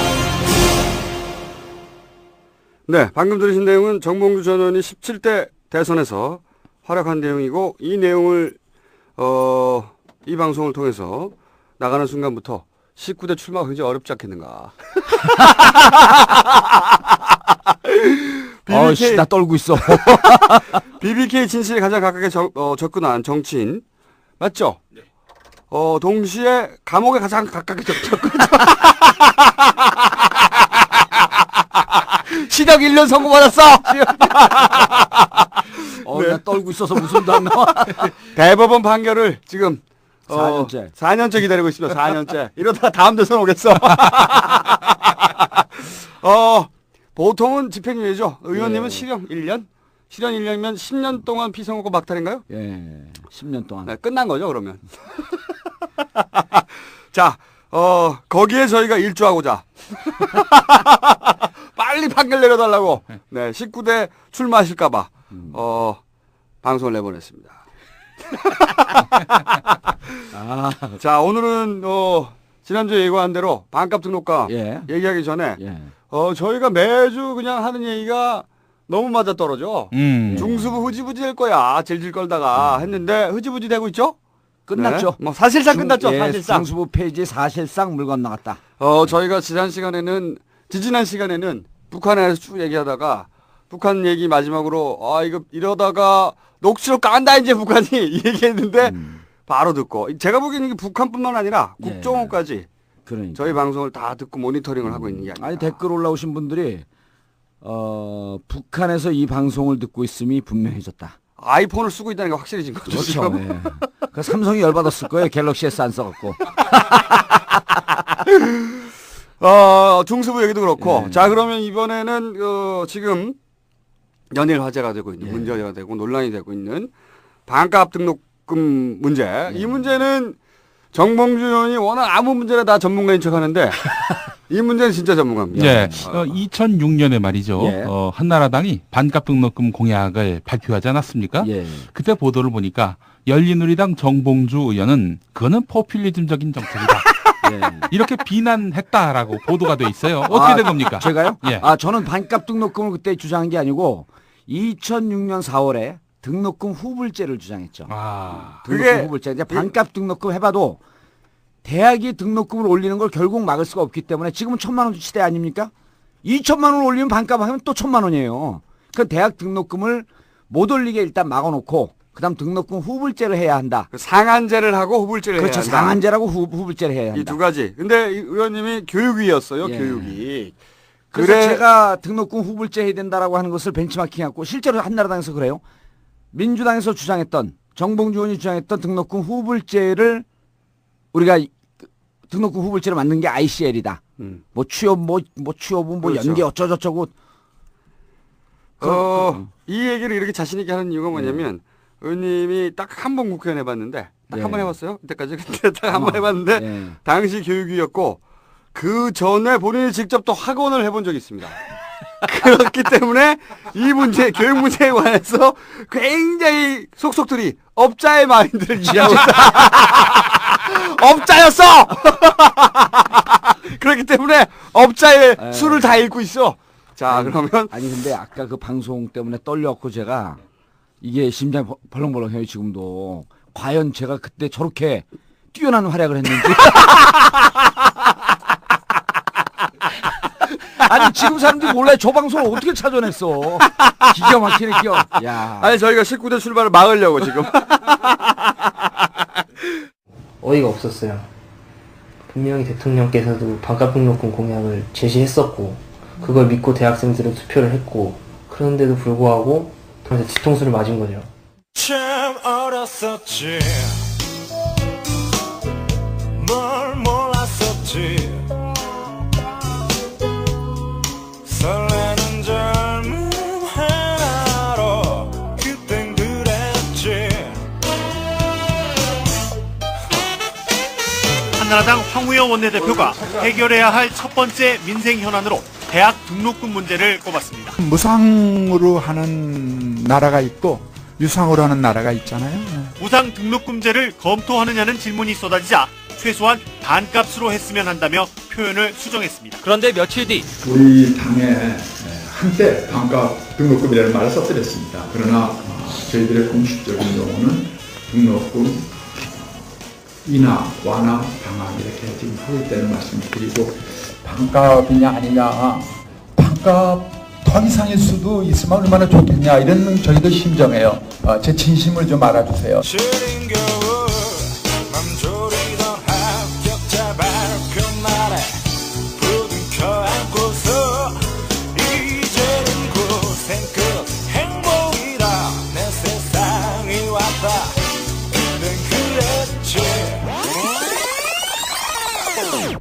지난 2006년 3월 지방선거를 앞둔 한나라당은 교육비 부담 반으로 줄이기 팀을 꾸리며 반값 등록금 정책을 처음 들고 나왔습니다. 강재섭 한나라당 대표는 한나라당이 대학 등록금 부담을 반으로 줄이는 5대 입법을 반드시 관철하겠습니다. 김영호 한나라당 원내대표는 대학 등록금 부담을 반으로 줄이는 반값 등록금 법안 신속히 처리하도록 하겠습니다. 나경원 한나라당 대변인은 한나라당이 민생 법안으로 내놓은 등록금 반값에 관련된 법안들에 대해서 심의하고 대통령 선거가 있던 2007년 당시 이명박 후보는 선거대책위 산하에 등록금 절반 인하 위원회를 설치했습니다. 그러나 취임 첫 해 가진 대통령과의 대화. 등록금이 너무 비쌉니다. 저번에 공약으로 반값 등록금 정책을 내세우셨던 걸로 기억하는데요. 그 정치적으로 이제 그 공약들이 나온 데가 많습니다. 그래서 뭐 내 자신은 뭐 그 반값으로 등록금을 하겠다는 뭐 공약을 한 일은 없습니다만. 이제는 고생 끝 행복이라 내 세상이 왔다 늘 그랬지 참 세상이라 참 세상이라. 자, 그러면 오늘은 전 의원이라기보다는 전 업자로서 업계에 종사했던 전 업자로서 이 실태를 속속들이 알고 있는. 나 얘기하네. 자, 그럼 등록금 반값. 우선 대학이. 아니 이 문제 가지고 사실은 청와대에 들어가서 싸우기도 하셨잖아요. 그럼요. 노무현 대통령 앞에서. 노무현 대통령하고 싸우고 그랬었죠. 네, 그리고 문재인 이사장도 그때 등장했다는 얘기 제가 일화로 들었는데. 네, 그때는 이제 그 반값 등록금, 그 등록금 후불자는 반값 등록금이 사학법 때문에 그랬죠, 그때는. 아니 저거 했었죠. 구등급 평가하는 등급 수능 등급제. 그때 제가 이제 문재인 당시 비서실장을 보면서 문재인 실장하고 저하고 똑같은 주장을 했죠.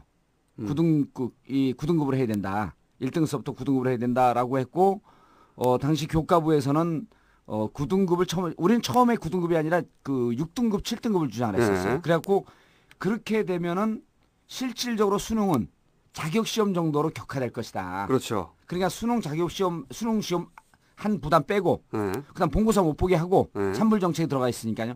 그리고 결국은 내신으로 다 평가를 해야 된다. 그렇죠. 이 주장을 하러 들어갔는데, 당시 교육부총리가 제 주장을 듣지 않고 사표를 던지겠다 그랬어요. 그러니까 그때 당시 그 교과부는 오히려 대학의 입장을 대변했어요. 그렇죠. 대학의 입장을 대변했죠. 대학의 입장을 가능하면 촘촘하게 세워가지고 그러니까 등급을 많이 18등급 뭐 이렇게 막 한 15등급, 18등급 이렇게 둬서 그래서 그 순서대로 자기들이 이제 골라가겠다고 촘촘하게 세워서 그게 이제 방안이었고 민주당의 방안은 당시는 정봉주의 방안은 정봉주 독트린. 그렇게 하면 줄 세우기가 되니까 그러지 말고 특정한 능력만 검증하고 뭉퉁뭉퉁 그게 이제 방안이었죠. 그래서 자격시험 쪽으로만 가자. 그래서 그걸 조정하러 이제 청와대 들어가신 거잖아요. 조정하러 국무총리실에 들어간 거죠. 국무총리. 그래서 이제 국무총리 주재로 하는데 문재인 실장하고 이정우 정책실장이니 뭐 어쨌든 뭐 그 자리는 그러니까 당정청 소위 말해 당정청 협의회를 했는데 교육부총리입니다. 그때 당시에는. 그러니까 청와대에서는 문재인 실장이 나오신 거고. 문재인 실장과 이정우. 네. 이정우 정책위의장이. 당에서는 의원님이 가신 거고. 정책실장. 당정청 하면은 청와대에서는 지금 말한 문재인 그리고 당에서는 의원님 그리고 정부에서 교과부 장관 나오고. 이렇게 해서 이제 뭐 한 7-8명 앉아 있었던 거죠. 토론을 한 거죠. 그런데 그때 제가 이제 문재인 실장을 높이 평가한 게 그러니까 교과부 장관이 그렇게 6등급으로 하면 대학을 설득 못 한다. 자기가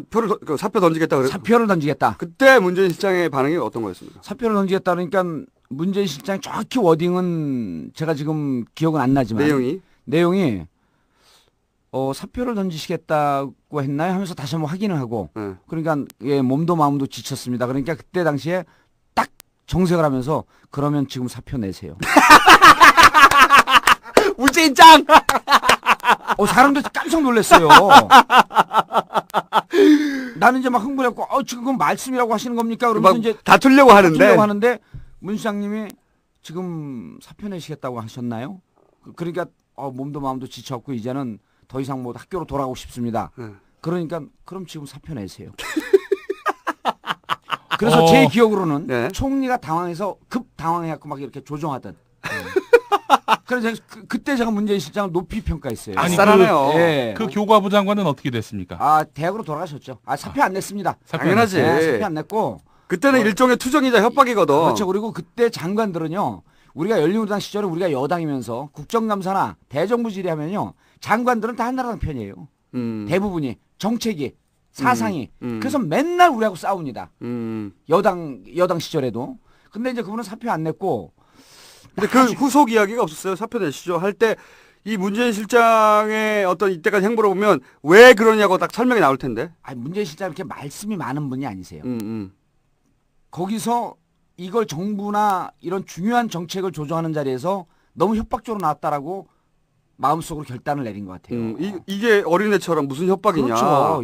이런 중요한 정책을 국가 대사를 정하고 있는데. 아니, 비서실장, 정책실장, 국무총리, 그다음에 아주 뛰어난 정봉주라는 국회의원, 이 바쁜 사람들 다 모여 앉아 있는데, 투정을 부릴 자리냐 그렇죠. 이게. 그런 자리가 아니죠. 그러니까 교육부 총리가 무척 당황을 했고 더 이상 말씀을 못 하고 총리가 막 이렇게 조정을 하려고 하는 그런 기억이 하나 있고.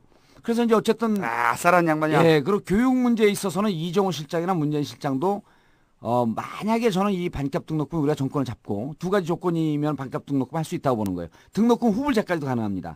첫 번째 조건은 우리가 정권을 잡아야 되죠. 두 번째 조건은 제가 내년 4월에 국회의원이 돼야 됩니다. 왜냐하면 대한민국 국회의원 정치인 교육 전문가들 중에서 이 교육 문제를 철학까지 겸비해서 이렇게 정확하게 하는 사람이 저밖에 없어요. 듣기 싫어요. 듣기 싫어. 아니 근데 이게 들으셔야 됩니다. 왜 들으셔야 되냐면 제가 정책을 전문했죠. 교육학 전공했잖아요. 그래서 정책 전문가이면서 정치까지 해서 정책 전문가인데 중요한 건 업자의 마음도 이해 안 되는 겁니다.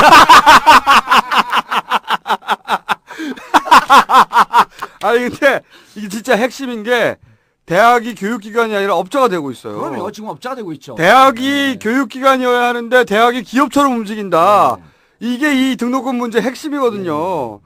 이게 사실은 재벌이 움직이는 거하고 똑같아요. 재벌이 돈 벌어가지고 투자 안 하고 인형음으로 쟁여두잖아요. 똑같습니다. 똑같아요. 이게 그리고 등록금 문제, 요즘 반값 등록금 문제, 후불제 토론해서 나와서 토론하는 것들 보면, 분들을 보면 진짜 핵심으로 못 들어가고 계속 변종만 올려요. 이를테면 이런 겁니다. 연대, 고대, 이대, 특정 대학 지칭해도 돼요. 적립금이 제일 많은 대학들이거든요. 그렇죠. 어마어마한 적립금에 적립금 다 합하면 10조예요. 취업을 하지 않았다 그러면 받아낼 재간이 없다. 요즘 취업을 하고요. 급여를 현찰로 받는 사람도 있습니까? 은행 통해서 다 받죠. 세금 신고 안 하는 사람도 있어요. 말도 안 되는 주장이에요. 그런 걸 하고 있으면요. 정작 한심한 건 국회의원들이에요. 그럴 수도 있겠네. 모르는 거지. 모르는 거죠. 그러니까 제가 국회의원 안 되니까 아무것도 모르는 거예요, 이 사람들이. 그리고 이제 등록금 후불제가 그래서 이 등록금 후불제 이제 다른 방송에서 이런 얘기를 안 합니다. 이제 오늘 또 철학적인 얘기인데 등록금 후불제가 왜 나오냐? 왜 국가가 등록금을 책임져야 하느냐라고 하는 논리를 이건 이제 우리 등록금 투자하는 학생들이 철저하게 배워야 되는 게 대학을 나오면요. 내 급여가 높아지니까 개인의 수익률이 생깁니다. 개인의 수익률. 그런데 대학을 많은 우리 국민들이 대학을 나오면요. 자기 급여만 높아지는 게 아니라 국가 경쟁력이 높아집니다. 이게 사회적 수익률이라고 하는 거거든요. 유럽은 사회적 수익률을 계산을 해서 고등교육을 받으면 우리 사회, 우리 국가가 경쟁력이 생기기 때문에 국가가 등록금을 책임져야 한다. 그리고 비싼 등록금이라고 하는 가이드라인은 165만 원입니다. 이걸 넘게 되면 비싼 등록금에서 규제가 들어갑니다. 고등교육을 많이 받은, 즉 대학을 많이 받은 사람들이 생겨서 우리나라가 이렇게 잘 살게 되었으니 이 등록금은 대학 개인뿐만 아니라 국가가 책임지겠다. 이게 바로 등록금 후불제 철학이고 정신입니다. 그렇죠. 사회적 수익률, 우리나라는 지금 어느 통계를 들여다봐도 사회적 수익률이 없어요. 그래서 사회적 수익률을 만들기 위해서는 정권을 되찾아야 되고 제가 국회의원이 돼야 되는 거예요. 그래야지 등록금 후불제가 되는 겁니다, 이게. 내가 정권까지 내가 받아줄 수 있는데. 그리고 이 얘기도 하고 싶어요. 네. 시간이 다 돼가는데 오늘 2부도 있단 말이죠. 예. 우리나라에서 보면 촛불 시위하는데 막 난리잖아요. 요새 경찰들이 어쩌고저쩌고 하는데 사실 유럽 애들도 등록금 때문에 시위 많이 했습니다. 예. 특히 작년에 예. 졸라게 많이 했어요. 예. 영국에서도 왕세자 그 부부 차를 공격했어요. 차를. 영국 사람들이 영국 황실 공격 안 합니다. 예. 그런데 차를 공격했는데 그 이유가 뭐냐면 영국에서 대학 등록금을 예.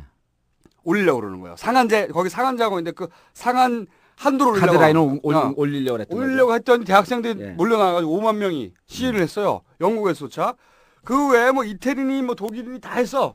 근데 그들의 수준과 우리를 비교하면 하늘과 땅이에요. 그렇죠. 예를 들어서 독일에서도 전락했거든요. 예. 근데 독일은 원래 무료였잖아요. 무료였죠. 무상. 유럽이 거의 다 무상이었었죠. 그렇죠. 예. 근데 독일에서 안 되겠다. 500유로 받을게 500유로 1년에. 예. 이 500유로 해봐야 70만 원, 80만 원. 75만 원이요. 예. 그거밖에 안 되는데도 독일 대학생들이 안 되고 들고 일어난 거야. 그럼요. 근데 이게 결론이 어떻게 난 줄 아십니까? 그 다음에 선거에서 그거 주장했던 그 정치인들 다 떨어졌어. 존나게. 그래서 전부 다 그 주가 우상으로 돌아갔어요, 대부분. 예. 이 다음 정권이 등록금에 대해서 불만이 많으면 그럼요. 다음 선거를 잘하라 이거야. 그럼요. 맞습니다. 예. 결론이 그거예요. 그래서 이제 우리 진짜로 대학생들이 이거는 피켓을 들고 나온 대학생들이 일정한 통계도 좀 정확하게 알고 진정한 분노를 해야 될 때가 온 건데 OECD 국가에서 등록금이 비싸다라고 해서 국가가 개입하고 정부가 개입하는 수준이 연간 165만 원입니다. 제일 비싸봐야. 그러니까 이걸 넘게 되면 비싼 등록금이기 때문에 제재를 갈 수밖에 없다. 라고 하는 가이드라인 또는 165만 무료인 원이에요. 국가들도 많죠. 100만 원도 안 되는 그 게 165만 원 따지면 우리나라 그 국립대학은 5배가 넘게 비싸요. 사립대학은요. 자그마치 7, 8배가 더 비싼 거예요. 그러니까 이런 비싼 등록금을 그래서 제가 2006년도에 무슨 표현을 썼냐면 대학은 이제 더 이상 상아탑이 아니고 어머니의 뼈를 깎아먹는다 해서 모골탑이라는 표현을 썼어요. 어머니의 뼈를 깎아먹는 탑이다. 모골탑. 크게 와닿지 않고요. 아니 그때 정부에서 깜짝 놀랐어요. 저런 위험한 표현을 쓰다니. 사채업자죠. 사채업자. 예, 한마디로 말해서 예. 그 사채업자를 국가가 보조금을 줘가면서 도와주고 있는 거예요. 사채업자보다 좀 더 격렬한 고리대금업자. 예, 맞습니다. 고리대금 사채업자입니다. 저 베니스의 상인 그 주인공 이름이 누구죠? 샤르덴가요? 이름이 뭐죠? 몰라요. 베니스의 상인이 뭔가 하고 했는데 베니스의 상인이 책인가요? 야설. 무식해서 얘기를 같이 못하겠어. 저는 우리 돌아가신 아버님의 유언이 절대 독서를 하지 말아요. 저는 독서를 하면 상상력이 떨어지니까. 고등학교 2학년 때 베니스의 상인 대신에 페니스의 상인이라고 야설을 읽은 기억이 납니다. 에이씨 방송 끝내. 아니 그런데 아까 김청수님 정확한 지적을 했는데 샤일록. 네. 예. 죄송합니다. 정확한 지적을 했는데 예. 지난 6월 2일 지방선거 앞서서 김상곤 교육감이 2009년인가 2008년도 등장할 때 그때 무상급식 즉 의무급식 때문에 정책적으로 승리한 최초의 선거였었어요. 그랬죠. 네. 6월 2일 지방선거도 사실은 무상급식 때 무상급식 반대파의 선거였습니다. 네. 내년 총선이 등록금 반값이라든지 혹은 등록금 후불제라든지 대학 등록금 갖고 총선이 치러지게 되면요. 대학생이 지금 400만이거든요. 네. 400만 시대를 돌파하려고 그래요. 800만의 부모가 있죠. 그러면 800만이 부모가 아니죠. 부모까지 하게 되면 1200만이 되죠. 합치면 1200만이 되고 할머니, 할아버지, 손자까지 하게 되면요. 2000만 시대가 됩니다. 네. 대학 등록금 문제를 제대로 무는 정당. 지금 민주당 정책과 안에 대해서는 제가 많이 불만이 있어요. 네. 잘 이해를 못해. 모르는 거죠, 자기들도. 잘 모르죠. 그래서 네. 계속 저한테 좀 물어봐야 돼. 딱 한 번 물어봤어요. 제가 빈정상에서 더 이상 얘기 안 해줘 이제. 계속 물어봐야 되는데. 그래서 내년에는 어쨌든 민주당 쪽은 등록금 문제를 해결하겠다라고 하는 진정성과 의지가 보인 거고 한나라당은 계속 말 바꾸기 양치기 소년이 돼버렸어요 이미. 반값 등록금은 3번째 들고 나왔거든요. 이번에 또 한다. 이미 넘어갔기 때문에 내년 총선에서는 이 등록금 문제를 제대로 물 수 있는 노원갑, 공릉동, 월계동 지역구로는 정봉주 의원이 출마한다는 것을 아셔야 됩니다. 도와달라고 선거법 위반이야. 아 그렇습니까? 아 제가 하면 안 돼요. 제가 하면. 저희가 떨어뜨립니다. 걱정하지 마십시오. 저희가 출마 전에 잡혀가도록 합니다. 마지막으로 예. 재밌는 뉴스가 있었어요. 네. 갑자기 경찰이 예. 이 촛불집에 막 자꾸 심각해지니까 예. 막 연예에 갔잖아요. 예. 분위기 안 좋으니까 갑자기 이제 허락해주겠다. 예. 차도로 나오는 말. 무조건 허락해주는 게 아니라 무조건 금지하지는 않겠다. 예. 굉장히 야리한, 야리꾸리한 말이에요. 그러면 거꾸로 이렇게 말해야 되거든요. 어떤 조건일 때 허용해주겠다고 말해야 돼요. 그래야지 사람들이 정확하게 알 거 아닙니까? 예. 근데 무조건 금지하지는 않겠다. 하나만 한 얘기거든요. 그렇죠. 네? 이런 얘기를 했다는 자체는 제가 보기에는 작전이 또 지시가 들어갔어요. 그리고 위험 수위에 왔다고 보는 것 같아요. 그렇죠. 이제 느낀 거죠. 그러면서 동시에 경찰이 또 무슨 보도 지침을 내렸냐면 폭력 시위로 번질 경우만. 그 언론에다가 폭력 시위로 보도해달라고. 그러니까 이 양쪽에서 이 명령을 내린 사람은 똑같은 주체라고 봅니다. 그렇죠. 해봐서 아는. 유화 제스처도 하면서 동시에 이걸 폭력 집회로 만들어버리는.